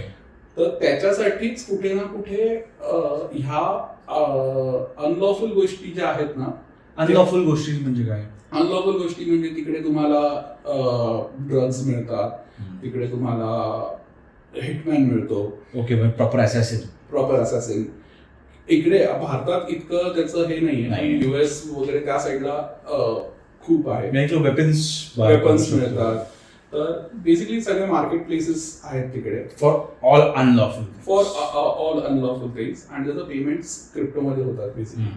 पण ह्यातल्या बहुतांश वेबसाईट ज्या आहेत ना त्या हळूहळू क्रॅकडाऊन होऊन बंद होत आहेत. म्हणजे कशा एक स्पेसिफिक गव्हर्नमेंटचे पण टास्क फोर्स आहेत की जे ह्या वेबसाईट आयडेंटिफाय करून त्यांना क्रॅकडाऊन करतायत. प्लस काही एथिकल हॅकर्स. येस, पण काही हॅकिंग ग्रुप्स पण आहेत की जे ह्या वेबसाईट्सना बंद करतायत. ओके, त्याच्यात पोर्नोग्राफीचं कंटेंट खूप प्रमाणावरती आहे.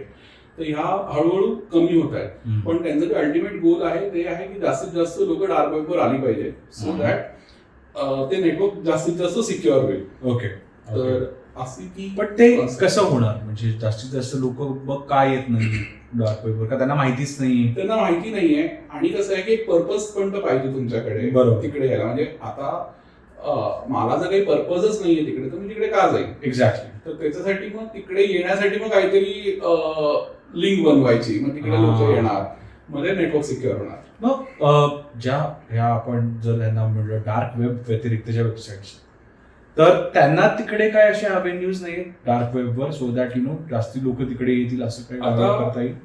फेसबुक डार्क वेबवर पण चालतं. ओके, तर त्यांची एक स्पेशल डार्क वेबची वेगळी लिंक आहे. तर तिकडे जाऊन तुम्ही रेग्युलर फेसबुक डार्क वेबवरही वापरू शकता. म्हणजे वेगळं काही नाहीये त्याच्यात. इट्स जस्ट की ते एका वेगळ्या लेअरवरती चालतंय. ओके, तर असे भरपूर वेबसाईट्स आहेत. किंवा याचा एक गुड यूज जर सांगितलं जायचं म्हटलं तर बरेचसे जे जर्नलिस्ट आहेत तर ते डार्क वेबवरती कम्युनिकेट करतात फॉर सिक्युरिटी पर्पसेस. आणि जे काय मोठे जसं पनामा पेपर्स किंवा असे जे मोठे मोठे स्कॅम्स इंटरनॅशनली जे बाहेर पडतात तर त्याचं सगळं प्लॅनिंग डिस्कशन हे सगळं तिकडे झालेलं त्याचे ट्रेसेस आपल्याला तसे मिळतात. ओके, पण हे ट्रेस करता येतं डार्क वेबवर असं? म्हणजे बेसिकली विसल ब्लोअर्स असतील किंवा तिकडे काही फोरम्स आहेत, काही वेबसाईट्स आहेत की तिकडे तुम्ही अनॉनिमसली जाऊन काही IRC चॅट चॅनल्स आहेत की तिकडे जाऊन तुम्ही अनॉनिमसली चॅट करू शकतात, लोकांना भेटून बोलून काही गोष्टी घडवून आणू शकतात. ओके, आणि तू ते मेरिओनाचं जसं म्हणजे सी मध्ये जे एक लास्ट पॉइंट आहे जो आपल्याला माहिती आहे तो मेरिओना ट्रेंच आहे. तर त्याच्यावरूनच त्याचं नाव आलंय. मेरिओनाज वेब त्याचं नाव आहे. तर ते बेसिकली तिथे असं म्हणतात की पूर्ण जेवढं ह्युमनला माहिती असलेला डेटा आहे तो सगळा तिथे डम्प केलेला आहे. बट कसा डम्प केलाय, कोणी डम्प केलाय असं अजून काहीच माहिती नाही. ते खूप मिस्टिरियस आहे सगळं. आणि असं म्हणतात की AI आणि क्वांटम कम्प्युटर थ्रूच त्याला ऍक्सेस करता येतं. तर आपण त्याच्यावरती खूप इन्फॉर्मेशन पण अवेलेबल नाहीये, त्याच्याबद्दल माहिती अजून लीक नाही झाली किंवा कोणी अजून पब्लिश केली नाहीये. तर त्यामुळे तो खूपच डार्क एरिया आहे अजून. आणि तिथे काय होतं काय नाही, कशा वेबसाईट्स आहेत तर ह्याचं अंडरस्टँडिंग नाही अजून कोणालाच. फारच फॅसिनेटिंग आहेत म्हणजे या कन्सेप्ट. जसं तो आपण सिक्युरिटीज बोलत होतो तर बेसिक सिक्युरिटीज म्हणजे कधी कधी आता एवढे वेबसाईट्स आहेत त्यांचे एवढे आपल्याकडे पासवर्ड्स असतात, ॲप्सचे पासवर्ड्स असतात.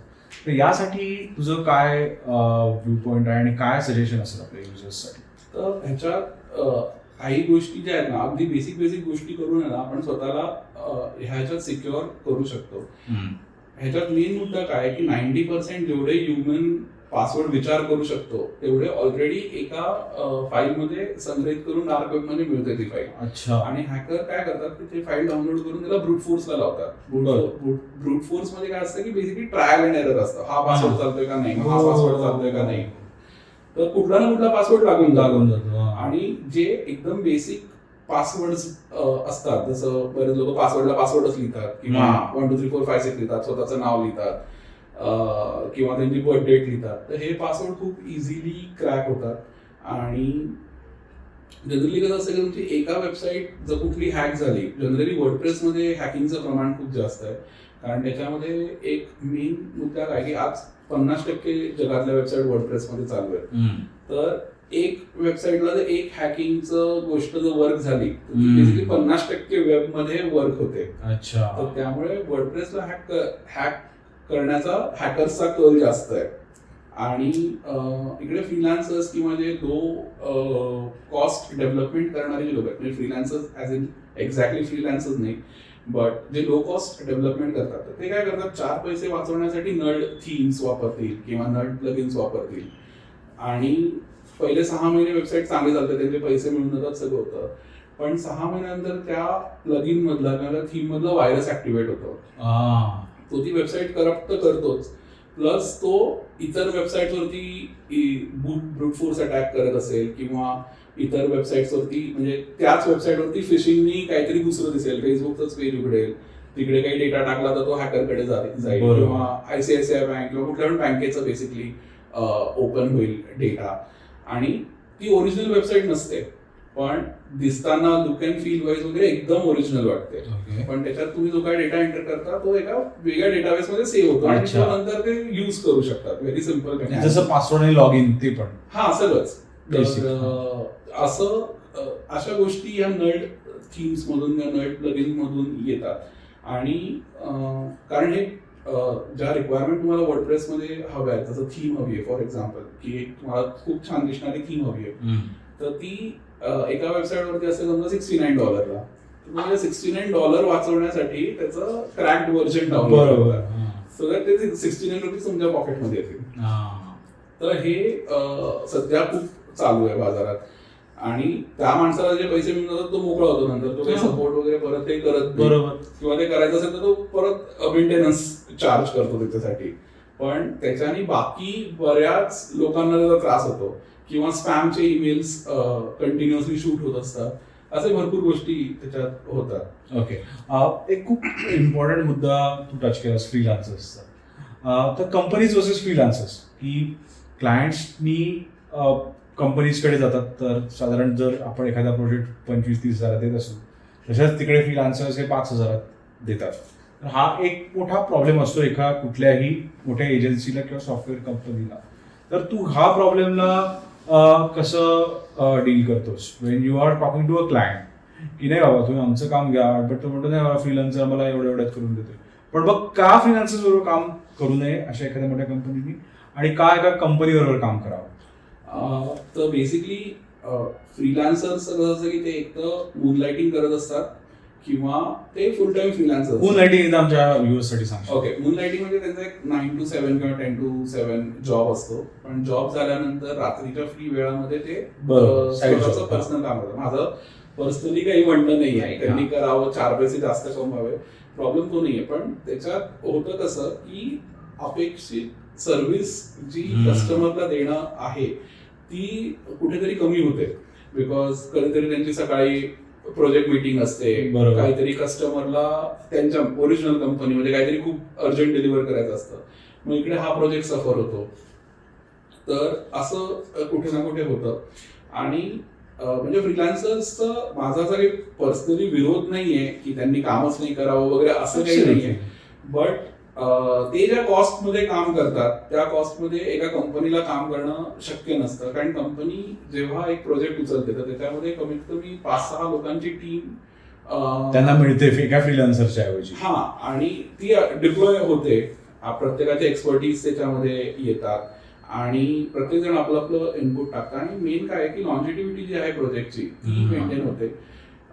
कारण कसं आहे, उद्या तो कंपनी मधला जर एक व्यक्ती नसला तरी कंपनीचं एक्झिस्टन्स राहतं.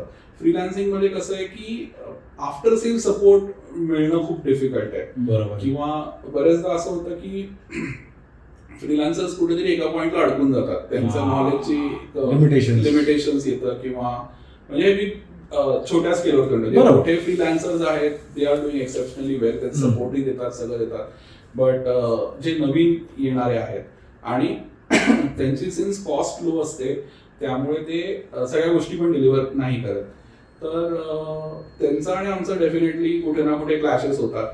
पण आता ओव्हर द इयर्स आम्ही असं ऍक्सेप्ट केलेलं आहे की जे लो कॉस्ट प्रोजेक्ट आहेत ते फ्रीलान्सर्सकडे होते, हाय कॉस्ट प्रोजेक्ट आहेत ते आमच्याकडे येते. आणि आता तर असं पण आहे की काही फ्रीलान्सर्स आमच्याकडे मोठे प्रोजेक्ट आणून देतात आणि आमच्याकडे छोटे प्रोजेक्ट आले तर आम्ही ते फ्रीलान्सर्सना देतो की हे आमच्यासाठी खूपच छोटं काम आहे तर तुम्ही करा, बिकॉज ह्याच्यात आमचं केवढं काय निघणार नाही. हा म्हणजे प्रॉफिटेबिलिटी पण निघत नसेल किंवा मे बी ते जेवढं एक्सपेक्ट करतात तेवढं आमच्याकडे बँडविड्थ नसेल. बरोबर. तर असं आहे. बट हे दोघं एका ह्याच्यामध्ये कोएक्झिस्ट करतीलच. बट त्यांचं सेगमेंट वेगळं आहे आणि आमचं सेगमेंट वेगळं आहे. पण हे आम्हाला अचीव्ह करायला खूप वर्ष लागली. आधी we were in direct competition with freelancers. तर ते मग 5,000 म्हणत असतील तर मग वी वर लाईक की ठीक आहे आमची कंपनी असून आम्ही 4,000 करू. बट ते सुरुवातीला स्ट्रगलिंगच्या डेजमध्ये करावं लागतं. बट ओव्हर द इयर्स आता जसं आम्ही ग्रो झालो, थोडं आमची कंपनी पण मॅच्युअर झाली, तर मग आता आम्ही एका सर्टन स्केलच्या वरचेच प्रोजेक्ट आम्ही घेतो सो दॅट फ्रीलान्सर्सची आम्हाला तिथे कॉम्पिटिशन येत नाही. आणि एक क्लायंटला अश्युरिटी असते की बाबा हा प्रोजेक्ट कंपनी आहे तर ती काय करू ते डिलिव्हर करतीलच, कुठे काही वर खाली होणार नाही. आय थिंक हा मुद्दा तू खूपच छान एक्सप्लेन केलेला आहेस. तर आणि असे प्रोजेक्ट आहेत पण बाजारात की जे फक्त कंपनीजच करू शकतील आणि जे फ्रीलान्सर्स नाही करू शकणार, तर मिळतात प्रोजेक्ट्स. ओके. आता येऊया तुझ्या ऑन्टरप्रेन्युरियल जर्नीकडे, की तू म्हटलास जसं तू सॉफ्टवेअर कंपनी स्टार्ट केली. सुरुवातीला आपले हायज असतात, कंपनी स्टार्ट करतो, चांगले 1-2 वर्ष जातात, बट देर आर लोज. आणि काय काय असे पिव्हटल मुवमेंट्स पण असतात की नाही तुला you have to sit down आणि काय काय चेंजेस मॅक्सिमम करावे लागतात की नाही आपलं कुठे रेव्हेन्यू मॉडेल रॉंग चाललं आहे. तर हा एक एक्सपिरियन्स आमच्या व्ह्युअर्ससाठी शेअर करशील का? डेफिनेटली. 2018मध्ये आमच्यासोबत असं झालं. पहिले it was going very good. आमची जी टीम होती ती एका माणसापासून वाढून 40 लोकांची टीम झाली होती. आणि we had a big office in a premium location आणि सॅलरीज व्यवस्थित चालू होत्या, सगळं चालू होतं. मग आम्ही एक सिंगापूरचा प्रोजेक्ट घेतला आणि तेव्हा एवढं कॉन्ट्रॅक्ट्स आणि ह्या सगळ्या गोष्टींची अंडरस्टँडिंग नव्हती आम्हाला. बरोबर. आणि आम्ही टेक्नॉलॉजीज पण अशा घेतल्या की ज्या आमच्या डेव्हलपर्सच्या झेपण्यासारख्या नव्हत्या. बरोबर. पण आमचं असं होतं की तेव्हा कळत नाही ना, आता रिस्क बेअरिंग कॅपॅसिटी पण खूप जास्त असते आणि प्रोजेक्ट मिळवणं हे सगळ्यात महत्त्वाचं. हां, प्रोजेक्ट मिळवणं सर्वात महत्त्वाचं होतं. आणि प्लस सिंगापूरचा प्रोजेक्ट होता, मोठे ब्रँड्स होते, त्यांच्यासोबत आम्ही असोसिएट होऊन हे काम करत होतो. तर वी थॉट की एव्हरीथिंग विल गो वेल आणि that will take our company to the next level. पण तसं झालं नाही. त्यांनी आम्हाला कॉन्ट्रॅक्टमध्ये अडकवलं. आम्हाला सुरुवातीला त्यांनी आम्ही पहिले आमचं बिझनेस मॉडेल असं होतं की आम्ही 50% ॲडव्हान्स घ्यायचो आणि 50% काम झाल्यावरती घ्यायचो. बरोबर. बट त्याच्यात पण आम्ही तसंच केलं. पण त्यांनी आम्हाला काय सांगितलं की नाही आमचं पहिले एका कंपनीसोबत ह्या ॲग्रीमेंटवरती आम्ही काम केलं, पण त्या लोकांनी आमचं काम नाही करून दिलं, आमचे 50% पैसे गेले, तर आम्ही मॅक्स तुम्हाला 10%च देऊ शकतो. तर आमचा एक्सपिरियन्स एवढा नव्हता तेव्हा आणि लोक पण गॉच करायला आम्हाला चुकलो आम्ही तेव्हा. तर तेव्हा लोकांनी 10% ॲडव्हान्स दिला आम्हाला आणि वी वर हॅपी, चलो काम सुरू करते वगैरे. आणि आमचं एक 4 फेजमध्ये ॲप्लिकेशनची डिलिव्हरी होती. आम्ही फेज 1 कंप्लीट केला. त्यांनी फेज 1चे आम्हाला 5% दिले वरती, म्हणजे 15% पैसे आमच्याकडे आले. त्याच्यानंतर ते काय म्हणाले की फेज 4 तुम्ही कंप्लीट करा, आम्हाला इन्व्हेस्टरला फेज 4 आधी दाखवायचा आहे. तर आम्ही फेज 4 एकदम मेहनत घेऊन कंप्लीट वगैरे करून दिला. त्या फेज 4साठी फेज 3 आणि फेज 2चे पण काही गोष्टीचं डिपेंडन्सी होती, ती पण आम्ही केली. बरोबर. फेज 4 कंप्लीट केला. आम्ही त्यांना म्हटलं पैसे द्या. ते म्हणे नाही, आपल्या कॉन्ट्रॅक्टप्रमाणे आता फेज 2 कंप्लीट व्हायला पाहिजे. मग आम्ही म्हटलं ठीक आहे, आपण आता फेज 2 कंप्लीट करू. आम्ही फेज 2 पण कंप्लीट केला. मग ते म्हणायला लागले की आम्ही तुम्हाला फेज 2चे पैसे देतो, पण तुम्ही जर फेज 3 कंप्लीट करून दिला तर आम्ही तुम्हाला 20% बोनस देऊ. तर आणि तोपर्यंत 6 महिने निघून गेले होते. 6 महिन्याच्या सॅलरीज आमच्या म्हणजे जे काय सेव्हिंग्ज होते ते आम्ही खर्च केले होते. बरोबर. आणि show must go on. Show must go on. Saving संपल्या, सॅलरीज डिले व्हायला लागल्या आणि वी थॉट की ठीक आहे. आणि तो प्रोजेक्ट थोडा आमचा लॉसमध्येच ऑलरेडी सुरू होता. तर वी थॉट की ठीक आहे, आपण आता हे 20% पण घेण्याचा प्रयत्न करू. तर आम्ही 3rd फेज पण कंप्लीट केली. आणि त्यांनी काय केलं, ते म्हणे आता आम्ही तुमचं पेमेंट रिलीज करतो. त्यांनी आम्हाला एक पेमेंट पाठवल्याची रिसिप्ट पण पाठवली आणि ते म्हणे आम्हाला कोड रिव्ह्यूसाठी तुम्ही कोड आमच्या गिटवरती अपलोड करा. आम्ही गिटवर कोड अपलोड केला, सीईंग की त्यांनी पेमेंट पाठवलं आहे. आणि क्रिसमसच्या एक 3 दिवस आधी वगैरे त्यांनी आमचं पेमेंट पाठवलं होतं. ते पेमेंट आम्हाला कधीच आलं नाही, कारण आमचा कोडही चालला गेला. त्याच्यानंतर ते कंपनी घोस्ट आउट, गायबच झाली कंपनी. हां, त्याच्या सगळ्या लोकांना आम्ही कॉल करायचे ट्राय केलं, सगळं केलं. आमचा कोडही गेला, पैसेही आले नाही. 6 महिन्याचं आमच्यावरती सॅलरीचं बर्डन आलं होतं आणि त्याच्यानंतर आमच्या ऑफिसच्या मुलांचं पण मोराल खूप डाऊन झालं. त्यांना वाटलं की आता ही कंपनी काही चालत नाही वगैरे. बरेचसे लोक सोडून गेले, बरेचसे राहिले. जे राहिले तर त्याच्यानंतर आमचे 3-4 मोठे प्रोजेक्ट परत फेल झाले बिकॉज सगळ्यांचं खूपच मोराल डाऊन होतं त्यावेळेला. आणि तर ते 1.5 वर्ष was very difficult for us. आम्हाला बँक्स पण लोन देत नव्हते, आमच्या बॅलन्स शीट्स खराब होत्या. पण मग आम्ही सगळ्या लोकांना फायर केलं तेव्हा. आणि फक्त 5 जण राहिले की जे म्हणाले की जो होगा देखा जाएगा, आम्ही तुमच्यासोबत थांबू. आणि नोव्हेंबरमध्ये आम्ही लोकांना फायर केलं. मग 2-1 महिन्याचा ब्रेक घेतला आणि फेब्रुवारीमध्ये वी रिस्टार्टेड. मग परत आमचं जे पहिलं ऑफिस होतं ना, फॉर्च्युनेटली आम्हाला तेच मिळालं because we wanted to cut down on all cost. कारण आमचं आत्ताचं ऑफिस मोठं होतं, त्याचे एक्सपेन्सेस जास्त होते. 40 लोकांची टीम म्हणजे lead a bigger space obviously. We went back to a smaller office. 5 लोक, मी आणि विपुल. आम्ही परत वी स्टार्टेड सेविंग. आता थोडं जास्त हुशारीने आम्ही काम करायला लागलो. एकेकाचे पैसे जसे जसे येत होते तसे तसे क्लिअर करत गेलो. जे वेंडर्सचे पेमेंट होते ते क्लिअर केले. मग कोविड आला. पण कोविडच्या येण्याच्या अगोदर 40 लोकांची सॅलरी वगैरे ते सगळं क्लिअर झालं होतं. त्याच्यानंतर मग कोविडमध्ये वी सॅट डाऊन आणि थोडं रिथिंक केलं की आपलं काहीतरी चुकतं आहे. बाकीच्या जर सॉफ्टवेअर कंपनीज एवढं प्रॉफिटमध्ये आहेत, एवढे पगार देत आहेत, आपलं काहीतरी चुकतं आहे, आपलं बिझनेस मॉडेलमध्ये काहीतरी फ्लॉ आहे. मग तेव्हा मला रिअलाईज झालं की आपलं जे फिक्स प्रोजेक्ट कॉस्टचं बिझनेस मॉडेल आहे ते एकदम 100% चूक आहे. कारण त्याच्यात काय होतं की आपण कस्टमरकडनं 50% ॲडव्हान्स घेतो. बरोबर. आणि त्याच्यानंतर आणि सॉफ्टवेअर ही काही टँजिबल प्रॉडक्ट नाही आहे. बरोबर. की बाबा ही गोष्ट घे आणि पुढचे पैसे दे, असं नाही आहे. त्याच्यात काही ना काही कंटिन्युअसली डेव्हलपमेंट होतच राहते. बरोबर. आणि ते आम्ही कुठेतरी मिस करत होतो. तर मग आम्ही रिथिंक केलं त्याच्यावरती. आमच्या लक्षात असं आलं की 50% पेमेंट आपण घेतल्यानंतर पुढचे 50% येण्याची शाश्वतीच नाही आहे. बरोबर आहे. त्याला 3 महिनेही लागू शकतायत, 4 महिनेही लागू शकतायत, 5 महिनेही लागू शकतायत किंवा येणारच नाहीत. बऱ्याच प्रोजेक्ट्समध्ये आमचं असं झालं की आम्ही प्रोजेक्ट सुरू केला आणि कस्टमरला रिअलाईज झालं अरे हे तर वर्कआउट होण्यासारखंच नाही आहे आणि त्यांनी प्रोजेक्ट स्टॉप केला. जेव्हा आमचा प्रोजेक्ट 80-90% कम्प्लीट झाला आणि वी कॅनॉट से एनिथिंग की कारण त्याला करायचंच नाही काम, तर आता काय करणार. मग आम्ही पर मंथ बिलिंग मॉडेलवरती शिफ्ट झालो. ओके. आणि that was a game changer. Okay. जेव्हापासून आम्ही पर मंथ बिलिंग मॉडेलवरती शिफ्ट झालो, आमचे प्रॉफिट्स व्यवस्थित झाले, आमच्याकडे पैसे सरप्लस उरायला लागले. नाही तर आधी असं होतं की पुढची सॅलरी करायची आहे, बरोबर, म्हणून आत्ता त्या कस्टमरच्या मागे आम्हाला लागायला लागायचं की मग ते रिलेशन्स पण खराब होतात. हो, कारण का पैसे मागत बसलोय, मग फोकस राहत नाही त्या गोष्टी. येस. तर आणि ह्याच्यामध्ये जे आम्ही आधी फिक्स प्रोजेक्ट कॉस्टचे प्रोजेक्ट करायचो ना, तर त्याच्यामध्ये ते प्रोजेक्ट चालायचेच नाहीत फॉर सम रिझन.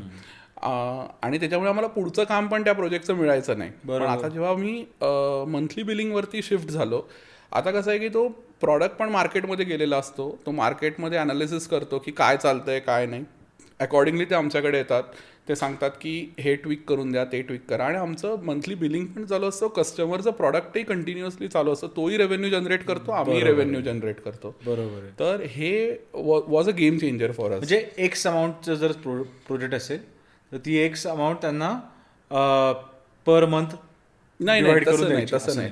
ओके. आम्ही त्यांना सांगतो की एक आता जोपर्यंत तुम्हाला हे कंटिन्यू करायचं आहे आमच्यासोबत काम, तोपर्यंत तुम्ही आम्हाला एवढी फिक्स मंथली कॉस्ट द्यायची. ह्याच्यासाठी तुमच्यासाठी इतके डेव्हलपर, आम्ही पॉड सिस्टममध्ये काम करतो. ओके. तर 5 किंवा 6 लोकांचा एक पॉड बनवून देतो आम्ही. त्याच्यामध्ये एक UI UX डिझायनर, एक टेस्टर, एक प्रोजेक्ट मॅनेजर, 2 डेव्हलपर, एक मोबाईल ॲप्लिकेशन डेव्हलपर, जसं रिक्वायरमेंट असेल बरोबर त्याप्रमाणे तेवढे लोक त्या प्रोजेक्टला अलोकेट करतो. ओके. आणि ते मंथ ऑन मंथ बेसिस त्यांच्यासाठी स्प्रिंट्स तयार करून तसंच्या तसं डेव्हलप करत जातात. अच्छा. आणि it goes on and on. जोपर्यंत तो कस्टमर आम्हाला नाही म्हणत नाही, तर त्या मंथपर्यंत आम्ही काम करत राहतो. ओके. पण आय थिंक हा म्हणजे तुझा सगळ्यात जास्ती गेम चेंजर एक मॉडेल होत होतं. आय थिंक आपल्या व्ह्युअर्ससाठी ही खूप इन्स्पिरेशनल गोष्ट असणार आहे किंवा खूप कंपनीज याच मॉडेलला स्ट्रगल करतात सुरुवातीला. आता सगळीकडे असे एक शब्द असतो कंपनीजमध्ये, इनोव्हेशन, आणि असे हे ट्रेंडी वर्ड्स आहेत आपल्याकडे. सो तुम्ही तुमच्या कंपनीत काय असं करतात की एम्प्लॉईजचा मोराल आणि त्यांनी काय काय गोष्टी नवीन इनोव्हेट करत राहावं, त्यामुळे कंपनीचंही एक चांगलं होतं आणि त्या एम्प्लॉईच्या पर्सनल डेव्हलपमेंटसाठी पण ती हेल्प होते. तर असं काय करतात तुम्ही? तर ह्याच्यात सर्वात मेन तर आम्ही एव्हरी 3 months 2 months आम्ही ट्रिप्स अरेंज करतो. तर आम्ही कुठे ना कुठे सगळे बाहेर हँगआउट करायला जातोच डेफिनेटली. त्याच्यानंतर आमचं ऑफिसचं वर्क कल्चर जे आहे ते खूपच कॅज्युअल आणि खूप सगळ्यांना खूप आवडतं. म्हणजे everyone who comes to our office says की असं कल्चर आम्ही कुठे बघितलं नाही आहे. तर एक फ्रेंडली एन्व्हायरमेंट आहे, plus we give good hardware. जे काय डेव्हलपर्सना इम्पॉर्टंट आहे. आम्ही सुट्ट्यांच्या बाबतीत खूप फ्लेक्झिबल आहोत. ओके. वी ओनली थिंक की काम तुमचं व्यवस्थित झालं पाहिजे. आम्ही वेळोवेळी पर्क्स देतो, जसं एम्प्लॉई ऑफ द क्वार्टर असेल, एम्प्लॉई ऑफ द मंथ असेल, आणि अगदीच जर खूप गरज असेल तर आम्ही वर्क फ्रॉम होम पण देतो. पण माझा पर्सनली वर्क फ्रॉम होमवरती एवढा विश्वास नाही आहे. बरोबर. बट मी एकटा कंपनी नाही चालवत, त्यामुळे थोडं इतरांच्या कलेनी पण घ्यायला लागतं. तर खूपच इमर्जन्सीज असेल तर आम्ही वर्क फ्रॉम होमची पण फॅसिलिटी देतो. ओके. आणि बेसिकली आमच्याकडे एवढं स्ट्रेस नाही आहे कामाचं. सॅटर्डे संडेज आम्ही अगदी खूपच इमर्जन्सी जोपर्यंत नाही आहे तोपर्यंत कोणाला फोनही नाही करत. ओके. किंवा सुट्ट्यांच्या दिवशी असेल तर ह्या सगळ्या गोष्टींची आम्ही खूप काळजी घेतो. बरोबर. तर असं आहे. Okay, amazing. तर याच्यावरच जसं तू स्ट्रेस म्हटलास की जेव्हा तुझा पिव्होटल मोमेंट होता, जेव्हा तुम्ही 2-3 महिने कंपनी बंद केली, तेव्हा ॲज अ फाउंडर खूप जास्ती स्ट्रेस असतो. तर तू त्या स्ट्रेसला कसं डील केलंस? काय तुझ्याकडे मंत्र होता स्वतःसाठी, किंवा काय असं तू वेगळं केलंस तेव्हा की ज्याच्याने तुला फार फरक पडला? आय थिंक फॅमिलीचा सपोर्ट खूप इम्पॉर्टंट असतो. कारण जेव्हा मी माझा बिझनेस बंद केला तर तेव्हा त्या डिसेंबरमध्ये माझं लग्न होतं. म्हणजे नोव्हेंबरमध्ये सगळ्यांना फायर केलं आणि डिसेंबरमध्ये माझं लग्न होतं. आता खूप स्ट्रेसफुल वेळ होता, पण फॅमिलीचा एक सपोर्ट होता, आई बाबा. तर त्यांनी सांगितलं की दिस इज अ फेज आणि ही निघून जाईल. मग मी जानेवारीमध्ये पूर्ण स्वतःला स्टेबलाइज केलं, थोडं वर्कआउट केलं की नेमकं काय चुकलं आपलं, त्या गोष्टी फिगर आउट केल्या आणि फेब्रुवारीमध्ये परत एकदम नव्या जोशाने सुरू केलं. पण ते जे मधले 2 महिने होते त्याच्यात फॅमिलीने प्रचंड सपोर्ट केला मला. इवन माझा जो को फाउंडर आहे विपुल, त्याचा पण सपोर्ट होता, त्याच्याकडनं पण सगळ्या गोष्टींचा सपोर्ट होता. आणि आम्हाला फॉर्च्युनेटली लोन आणि बाकीच्या त्यामधल्या 2 महिन्यात लोन्स पण मिळाले व्यवस्थित, त्यामुळे आमचं व्यवस्थित सुरू झालं परत. अमेझिंग. तर वर्क लाईफ बॅलन्स तू कसा मेंटेन करतोस? वर्क लाईफ बॅलन्समध्ये बेसिकली आमच्याकडे ऑफिसमध्ये आधी असं होतं की मुलं रात्री 2-2, 3-3 वाजेपर्यंत ऑफिसमध्ये बसून कामच करत राहायचं आहे. बट आमचं 2018च्या ह्याच्यानंतर आम्ही स्ट्रिक्टली 7 o'clockला आम्ही ऑफिस बंद करतो. आमचं किती महत्त्वाचं काम असतं ते उद्याच करायचं. बरोबर. अगदी एकदम काहीतरी फारच डिलिव्हरी असेल, फारच काही मेजर फाटलंय, म्हणजे once in a blue moon kind of 9-10 max, त्याच्यावरती काय आम्ही कोणी थांबत नाही ऑफिसमध्ये. तर त्याच्यामुळे सगळे लोक व्यवस्थित घरी पण जातात, त्यांना फॅमिली टाईम पण स्पेंड करता येतो. आणि मी म्हटल्याप्रमाणे की आम्ही किंवा डेव्हलपर्स एवढे एकमेकांमध्ये सिंक आहोत सध्या की त्याला पण काही प्रॉब्लेम असेल तर तो आम्हाला लगेच कळतो आणि वी ॲड्रेस दोज थिंग्स. आणि मुख्य टायमिंग आमचं खूप फ्लेक्झिबल आहे, तर त्याच्यामुळे घरी वेळ देता येतो, त्यामुळे स्ट्रेस आपोआप कमी होतो. आणि so that is the thing. Wonderful. असं कन्सेप्ट्स असतात की टेक इकोसिस्टम कोलॅबरेशन्स, जसं आपण म्हणतो की अशी एक म्हण आहे की at top level there are collaborations and at the bottom there are competitions. तर अशा कुठल्या इन्स्टिट्यूशन्स किंवा बाकीच्या टेक कंपनीजबरोबर तू कोलॅबरेशन्स केलेत त्याच्याने तुला आणि कंपनीला फायदा झालेला आहे, तर असे काही एक्झाम्पल्स किंवा काही आहेत? जसं आम्ही आधी आमची होस्टिंगचं आमचं डेटा सेंटर होतं स्वतःचं, बट इव्हेंच्युअली वी रिअलाइज की त्याला मेंटेन करणं खूप कॉस्ट इंटेन्सिव्ह आहे आणि आमचे जे प्रॉफिट्स आहेत ते त्याच्यात बनत नाही आहेत व्यवस्थित. तर त्यामुळे वी पार्टनर्ड विथ हेड्झनर क्लाउड, जर्मनीचा एक क्लाउड बेस्ड कंपनी आहे. तर त्यांचे क्लाउड्स आम्हाला AWSच्या 3 टाइम्स स्वस्त पडतात. ओके. तर त्यामुळे तर that is our like one of the most important collaboration. त्यांचे सर्व्हर्स खूप चांगले आहेत, स्पीड चांगला आहे, सिक्युरिटी चांगली आहे. त्याच्याने आमचे होस्टिंग सर्व्हिसेस पण एलिव्हेट झाल्या. जिथे आधी आम्ही लोकांना 100 Mbps स्पीड देऊ शकत होतो, तो आज आम्ही 1 Gbps स्पीड देतोय. किंवा आता आम्हाला हार्डवेअर, टॉप नॉच हार्डवेअर आम्हाला मिळतं आणि ते आम्ही पुढे कस्टमरला पण पास ऑन करू शकतो. किंवा एक GoGet SSL म्हणून एक कंपनी आहे स्वित्झर्लंडची, तर आज आमच्या एवढं स्वस्त SSL सर्टिफिकेट कोणीच विकू शकत नाही. ओके. कारण ते आम्हाला स्वस्तात देतात म्हणून आम्ही पण पुढे स्वस्तात देऊ शकतो. ह्याच्या व्यतिरिक्त आम्ही वेगळ्यावेगळे जे कंपनीज आहेत, जसं वर्डप्रेस आहे, आम्ही वर्डप्रेसचे वर्ड कॅम्प्सला जाणं किंवा इतर जे त्यांचे इव्हेंट्स होतात, उडूसोबत आमची पार्टनरशिप आहे ERP सोल्युशन्ससाठी. तर उडूचे रोड शोज असतील, तर ह्या सगळ्यामध्ये आमची टीम पूर्ण जाते, नवीन आयडियाज तिकडनं शिकून येतात, घेऊन येतात. तर असे कोलॅबरेशन्सनी आम्हाला खूप फरक पडतो. आता उडूचंच एक्झाम्पल द्यायचं झालं तर आम्हाला जर आमच्या टीमला जर कुठे प्रॉब्लेम आला ERP डेव्हलपमेंटमध्ये किंवा ह्याच्यात, तर उडू त्यांचे स्वतःचे डेव्हलपर्स आम्हाला देतं की ठीक आहे, तुम्हाला इथे प्रॉब्लेम आहे ना, मी तुम्हाला सॉल्व्ह करून देतो, पण तुम्ही कस्टमरला गोष्टी डिलिव्हर करा व्यवस्थित. तर असे कोलॅबरेशन्स खूप इम्पॉर्टंट असतात. तुझ्या future aspirations from personal point of view आणि कंपनीच्या पॉईंट ऑफ व्ह्यूने, जसं होस्टिंग ड्युटीच्या ह्याच्यात काय आहे? What is the future in what do you see the future in 5 to 10 years? Basically आता आमचे जे वेगवेगळे सेगमेंट्स आहेत की होस्टिंगमध्ये माझं असं आहे की मला 10,000 वेबसाईट्स होस्ट करायच्या आहेत. किंवा Anyfy.money जे आहे, तर त्याच्यावरती माझं एक एम आहे की एका वर्षामध्ये $5 billion वरचे ट्रान्झॅक्शन त्या प्लॅटफॉर्मवरून व्हायला पाहिजे. किंवा सॉफ्टवेअर डेव्हलपमेंट स्पेसमध्ये माझं असं आहे की 100 लोकांची टीम व्हायला पाहिजे. तर असे वेगवेगळे ॲस्पिरेशन्स आहेत प्रत्येक प्रॉडक्टला घेऊन. ब्लॉकचेनमध्ये मला एक सक्सेसफुल प्रोजेक्ट एक मोठ्या गव्हर्नमेंटसाठी करायची इच्छा आहे. मग ते मे बी पोलिसांसाठी FIR रजिस्ट्रेशन सिस्टम असेल किंवा कोर्टाच्या फाईल्स डिजिटाईज करायच्या असतील. बरोबर. असा जर मला कुठला प्रोजेक्ट मिळाला तर तो मला डेफिनेटली ब्लॉकचेनमध्ये करायला आवडेल. नाही, हा तर फारच अमेझिंग यूज केस तू सांगितले. कारण का आमच्या पॉडकास्टवर पण भरपूर लॉयर्स इथं आलेले आहेत आणि ते नेहमीच हे म्हणतात की जर कोर्टाचं प्रोसिडिंग हे जर डिजिटाईज झालं तर नथिंग लाईक इट. येस. तर I think this would be a really something amazing आणि we wish you all the best for this. Thank you.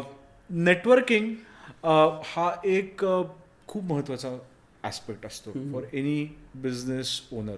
Right. तर आणि सुरुवातीला जेव्हा आपण कंपनी सेट करत असतो तर याच ॲस्पेक्टकडे आपण खूप कमी लक्ष देतो.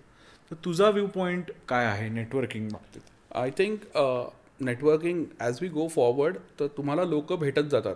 मग ती तुमची जबाबदारी असते की तुम्ही त्यांना टिकवून कसं ठेवताय. तुमचं डेली नाही पण जो काय तुमचा रॅपो त्यांच्यासोबत बिल्टअप होतो तो किती लॉंग लास्टिंग आहे. कारण आता सॉफ्टवेअरमध्ये कसं आहे की सॉफ्टवेअर हे प्रॉडक्ट असं नाही की रोज लोकांना एक मनात आयडिया येते आणि रोज लोक एक नवीन सॉफ्टवेअर बनवायचं म्हणतात. पण ज्या वेळेला त्यांच्या डोक्यात ही आयडिया येते तेव्हा आपल्या कंपनीचं नाव येणं महत्त्वाचं आहे. त्याच्यासाठी तुम्हाला त्यांच्याशी रेग्युलर बोलणं, काहीतरी त्यांना ग्रीट्स देणं वगैरे, ह्या ज्या गोष्टी आहेत ह्या करणं फार इम्पॉर्टंट आहे असं मला वाटतं. आणि लोक बेसिकली जुळत जातात तुमच्यासोबत, पण त्यांच्याशी व्यवस्थितपणे बोलणं, कोणाला हर्ट न करणं, ह्या सगळ्या गोष्टी खूप इम्पॉर्टंट आहेत असं मला वाटतं. बरोबर. आणि कमिंग टू मार्केटिंग, कारण का हा जरा माझा आवडीचा विषय. तर सॉफ्टवेअर कंपनीसाठी किंवा तुझ्या कंपनीसाठी काय मार्केटिंग तुम्ही करतायत, ऑनलाईन ऑफलाईन, किंवा how important is marketing? Definitely marketing is very important. पण अनफॉर्च्युनेटली आम्ही अजूनपर्यंत कुठल्या प्रकारचं मार्केटिंग किंवा आम्ही सोशल मीडिया ॲड्स पण कधी रन नाही केल्या आहेत किंवा आमचं SEO पण अगदी गणलेलं आहे. तर ह्या गोष्टी आता आम्ही हळूहळू सुरू करतो आहे. बट ह्याच्या आधी आम्हाला प्रोजेक्ट्स कसे मिळत होते, तर आमचं एक जसं तू म्हणाला नेटवर्किंगचं, तर असं आमचं एक हळूहळू नेटवर्क तयार झालं आहे की एका माणसाचं काम केलं, मग त्यांनी दुसऱ्याला रेफर केलं, मग तो आमच्याकडे आला, रेफरल. येस. आणि त्याच्यामध्ये ना आमचे असे काही काही एजंट सारखे तयार झाले की जे आम्हाला रेग्युलर बेसिसवरती काम देतात. तर 8 वर्षात असं एकदाही झालं नाही की आमचा डेव्हलपर रिकामा बसला आहे. तर जेवढे डेव्हलपर आहेत त्यांच्याकडे काम तुडुंब असतं प्रत्येक वेळा. Maybe that is also reason की आम्हाला मार्केटिंग नाही लागलं. बट असं नाही की we are not hungry, but we tried working with few marketing companies. पण त्यांचं म्हणजे एक मला जो चुकीचा अनुभव आला तो असा होता की ते SEO करण्यासाठी किंवा सोशल मीडिया करण्यासाठी 6 महिन्याची टाइम फ्रेम सांगतात की 6 महिन्यात काहीतरी मोठं पिक्चर तुम्हाला दिसेल, पण ते 6 महिन्यात काही घडतच नाही. आपण मंथ ऑन मंथ बेसिसवरती त्यांना पैसे देत जातो, ते सांगतात ही स्ट्रॅटेजी करू, ते हे करू वगैरे. बट ॲक्च्युली म्हणजे त्यांनी जे काय नंबर्स सांगितलेले असतात तर त्याच्या 1% पण कन्व्हर्जन होत नाही. म्हणजे मी अगदी म्हणत नाही की मला दर महिन्याला तिकडनं एक लीड आली पाहिजे, पण ऍटलीस्ट 4 लाईक ॲब्सोल्युटली तेवढं तर आलं पाहिजे. हे माझ्या ओळखीत एक आहे चांगली सोशल मीडिया मार्केटिंग कंपनी, मी तुला सांगितलं आफ्टर द पॉडकास्ट.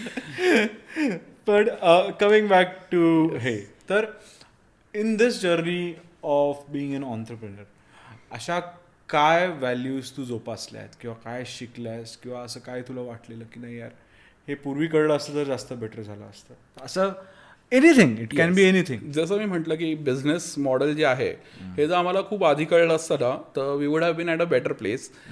पण ठीक आहे, देर आहे दुरुस्त आहे काइंड ऑफ. आता कळलंय तर आता इकडनं आम्ही स्केल करतोय. सेकंडली जे हायरिंगमध्ये आम्हाला फार जास्त हे कळलंय की लोकांचा इंटरव्ह्यू देणं आणि लोकांचे कोडिंग स्किल ह्याच्यात जमीन आसमानचा फरक असतो. लोक इंटरव्ह्यू खूप सुंदर देतात, म्हणजे खूप छान इंग्लिश बोलतील, तुम्ही जे काय टेक्निकल प्रश्न विचारतील ते एकदम रट्टा असतं. बट जेव्हा ॲक्च्युअल बसून कोड लिहिण्याची वेळ येते ना तेव्हा सगळ्या गोष्टी कळतात. तर आम्ही ते एक इम्प्लिमेंट केलं आहे की आम्ही फक्त इंटरव्ह्यू न घेता आम्ही त्यांना एक कोडिंगची टेस्ट देतो. की तुम्ही हे कोड करून आणा, काही करा, म्हणजे ChatGPT वापरा, जे काय करायचं आहे तुम्हाला ते सगळं करा, जे रिसोर्स वापरायचे आहेत ते वापरा, पण हा कोड आम्हाला लिहून दाखवा. तर त्याच्याने आम्हाला एक सेन्स ऑफ काय म्हणतात त्याला अंडरस्टँडिंग येते की हा खरंच कितपत पाण्यात आहे आणि तो जी सॅलरी मागतोय ती जस्टिफाईड आहे की नाही. बरोबर. तर असं हे लर्निंग्स तुला मिळालेत.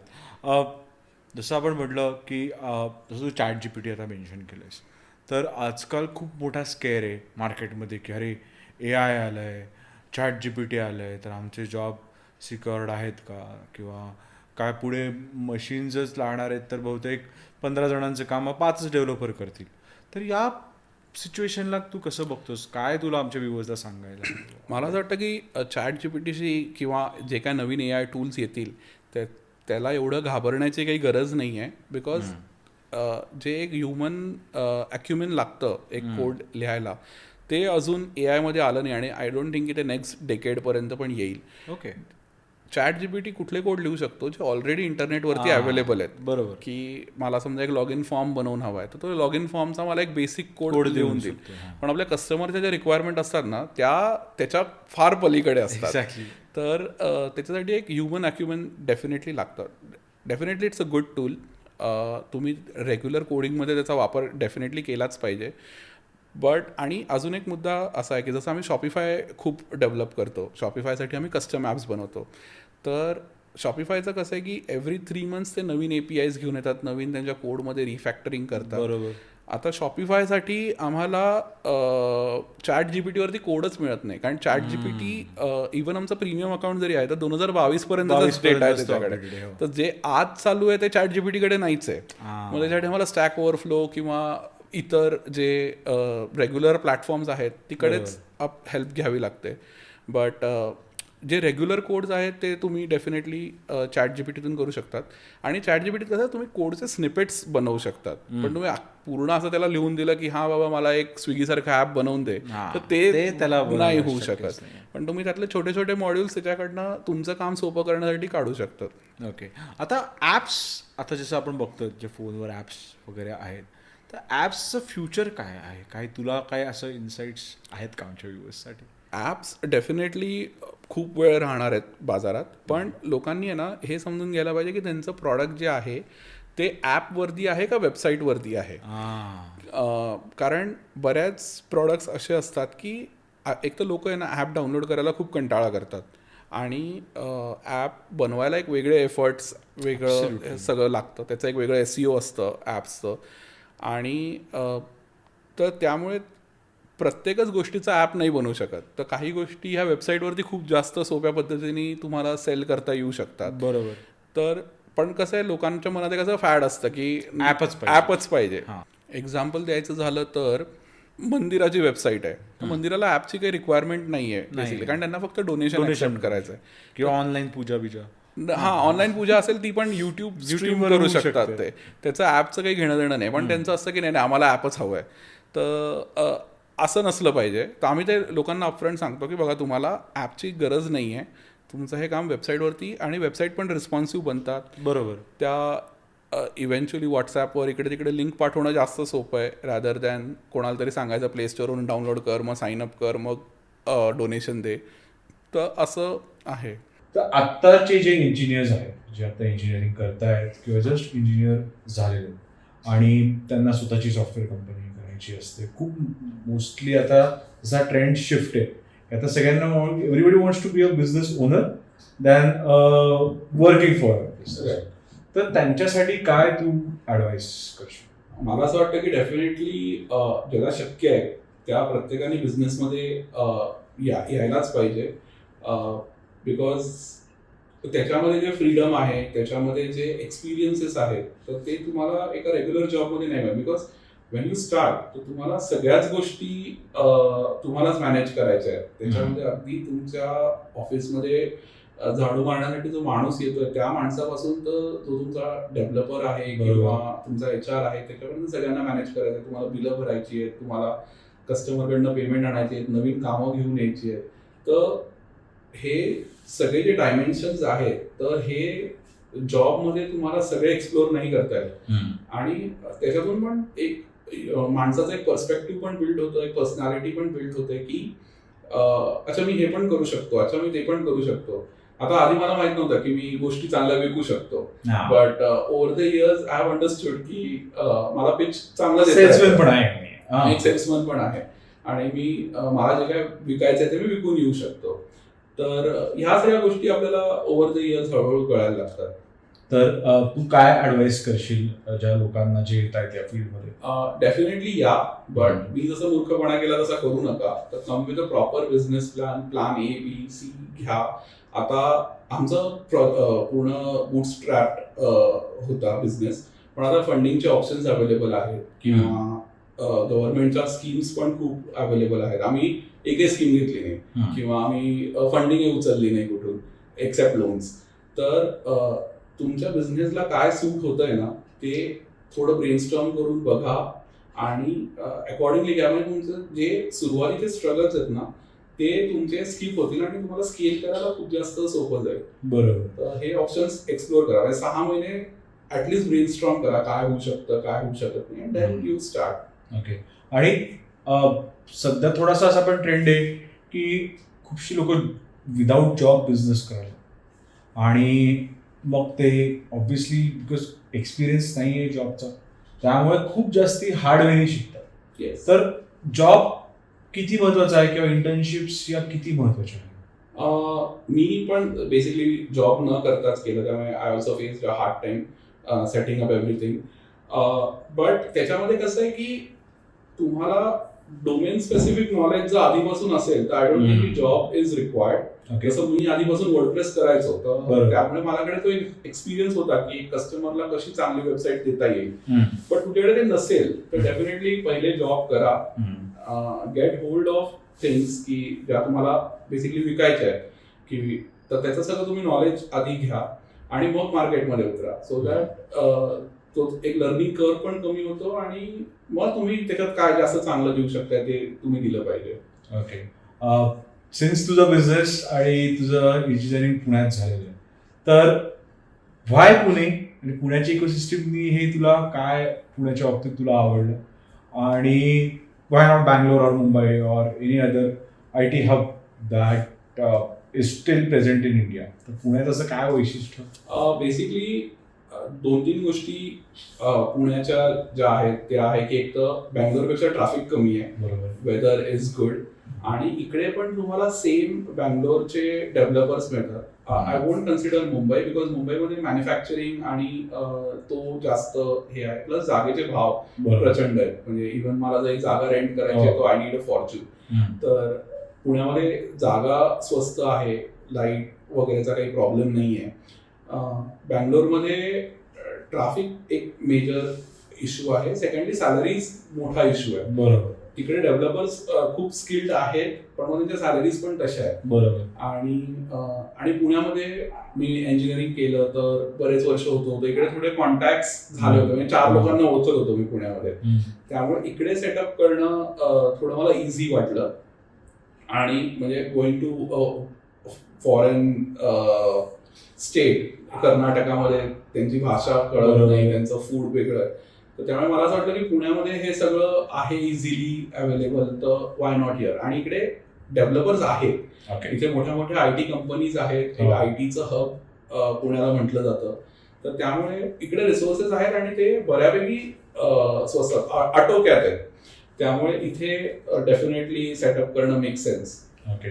तर निनाद, जसं आपण बिझनेस स्टार्ट करत असतो किंवा इंजिनिअरिंगमध्ये होतो, तेव्हा आपलं असं काय रोल मॉडेल्स असतात. ठीक आहे. सॉफ्टवेअर आता कंपनी जे स्टार्ट करताना इलॉन मस्क, जेफ बेझोस, तर तुझं असं काय तेव्हा इन्स्पिरेशन किंवा असं काय कोणाची अशी जर्नी तुला इन्स्पायर केली की नाही हे बघून बस असंच काहीतरी करायचं? मला नेहमी 2 लोकांची जर्नी खूपच इन्स्पायरिंग वाटली. एक स्टीव्ह जॉब्स डेफिनेटली, आणि दुसरं बिल गेट्स. तर त्यांचं जे विजन होतं की म्हणजे एस्पेशली बिल गेट्स, की मला माझं जे प्रॉडक्ट आहे ते प्रत्येक डेस्कवरती दिसलं पाहिजे. आणि दॅट गोल तेव्हा जेव्हा त्यांनी विचार केला असेल तेव्हा ते त्यांना नेक्स्ट टू इम्पॉसिबल वाटलं असेल, बट ओव्हर द इयर्स ते त्यांना शक्य झालं. आज you cannot imagine a computer without Windows. Similarly, Steve Jobs, की even after facing so much of hard times आणि कंपनी जी डुबत चालली तिकडनं स्क्रॅच पासून परत उभी करायची कंपनी, आणि that too bringing consistent products, that too so outstanding. तर मला हे वाटतं की हे माझे डेफिनेटली रोल मॉडेल्स तर आहेतच, आणि त्यांच्या लाईफ जर्नीमधून शिकण्यासारखं भरपूर आहे. बरोबर. Life journey as in the ups and downs, vision, त्यांनी कशा पद्धतीने वर्ल्ड क्लास प्रॉडक्ट्स तयार केले, वर्ल्ड क्लास कंपनीज बिल्ड केल्या, आणि they are empowering everybody on the planet. Right. आज जसं बिल गेट्सचं आहे की तुमचे बँक्स नाही काम करू शकत, तुमचे कॉर्पोरेट ऑफिसेस विदाउट विंडोज काम नाही करू शकत. एक बॅकबोन इन्फ्रास्ट्रक्चर त्यांनी जे बनवलं, तर ते मला कुठे ना कुठे वाटतं की एक गेम चेंजर आहे. थँक्यू निनाद, तू काय बोलताय आल्याबद्दल. आणि आम्ही आणि आमच्या व्ह्युअर्सकडनं we wish you all the best for hosting duty आणि एनिफाय मनी, विच इज आता मोस्ट न्यू थिंग जी येत आहे. आणि आमच्या व्ह्युअर्सना पण काहीही प्रश्न असतील फॉर निनाद, जर काही सॉफ्टवेअर्समध्ये किंवा क्रिप्टोमध्ये किंवा सायबर सिक्युरिटीमध्ये किंवा ब्लॉकचेनमध्ये, तर तुम्ही काहीही तुमचे कमेंट्स असतील तुम्ही प्लीज आमच्या चॅटमध्ये टाईप करा. आपण प्रयत्न करू निनादकडनं मोस्टली ते आन्सर करणं किंवा निनादला कनेक्ट करण्यासाठी. निनाद, थँक्यू सो मच काय बोलताय आल्याबद्दल. थँक्यू. आणि एकदा आमच्या व्ह्युअर्ससाठी फक्त सांगशील की या चॅनलला लाईक करा, सबस्क्राईब करा, फॉलो आणि शेअर करा. आणि तुझं काय एक अनुवाद असेल तर आमच्या व्ह्युअर्सवर तू शेअर करू शकतोस. बेसिकली माझा फर्स्टच पॉडकास्ट होता, त्यामुळे सगळ्या टीमचं खूप आभार की त्यांनी मला इन्व्हाइट केलं. डेफिनेटली लाईक, शेअर, सबस्क्राईब करा चॅनलला. आणि मला असं वाटतं हे चॅनल खूप पुढे जाणार आहे. ह्यांची थीम खूप छान आहे, टीम खूप छान आहे, आणि मला पर्सनली खूप मजा आली इकडे येऊन. Thank you so much Ninad, thank you so much. It was wonderful having you on the show.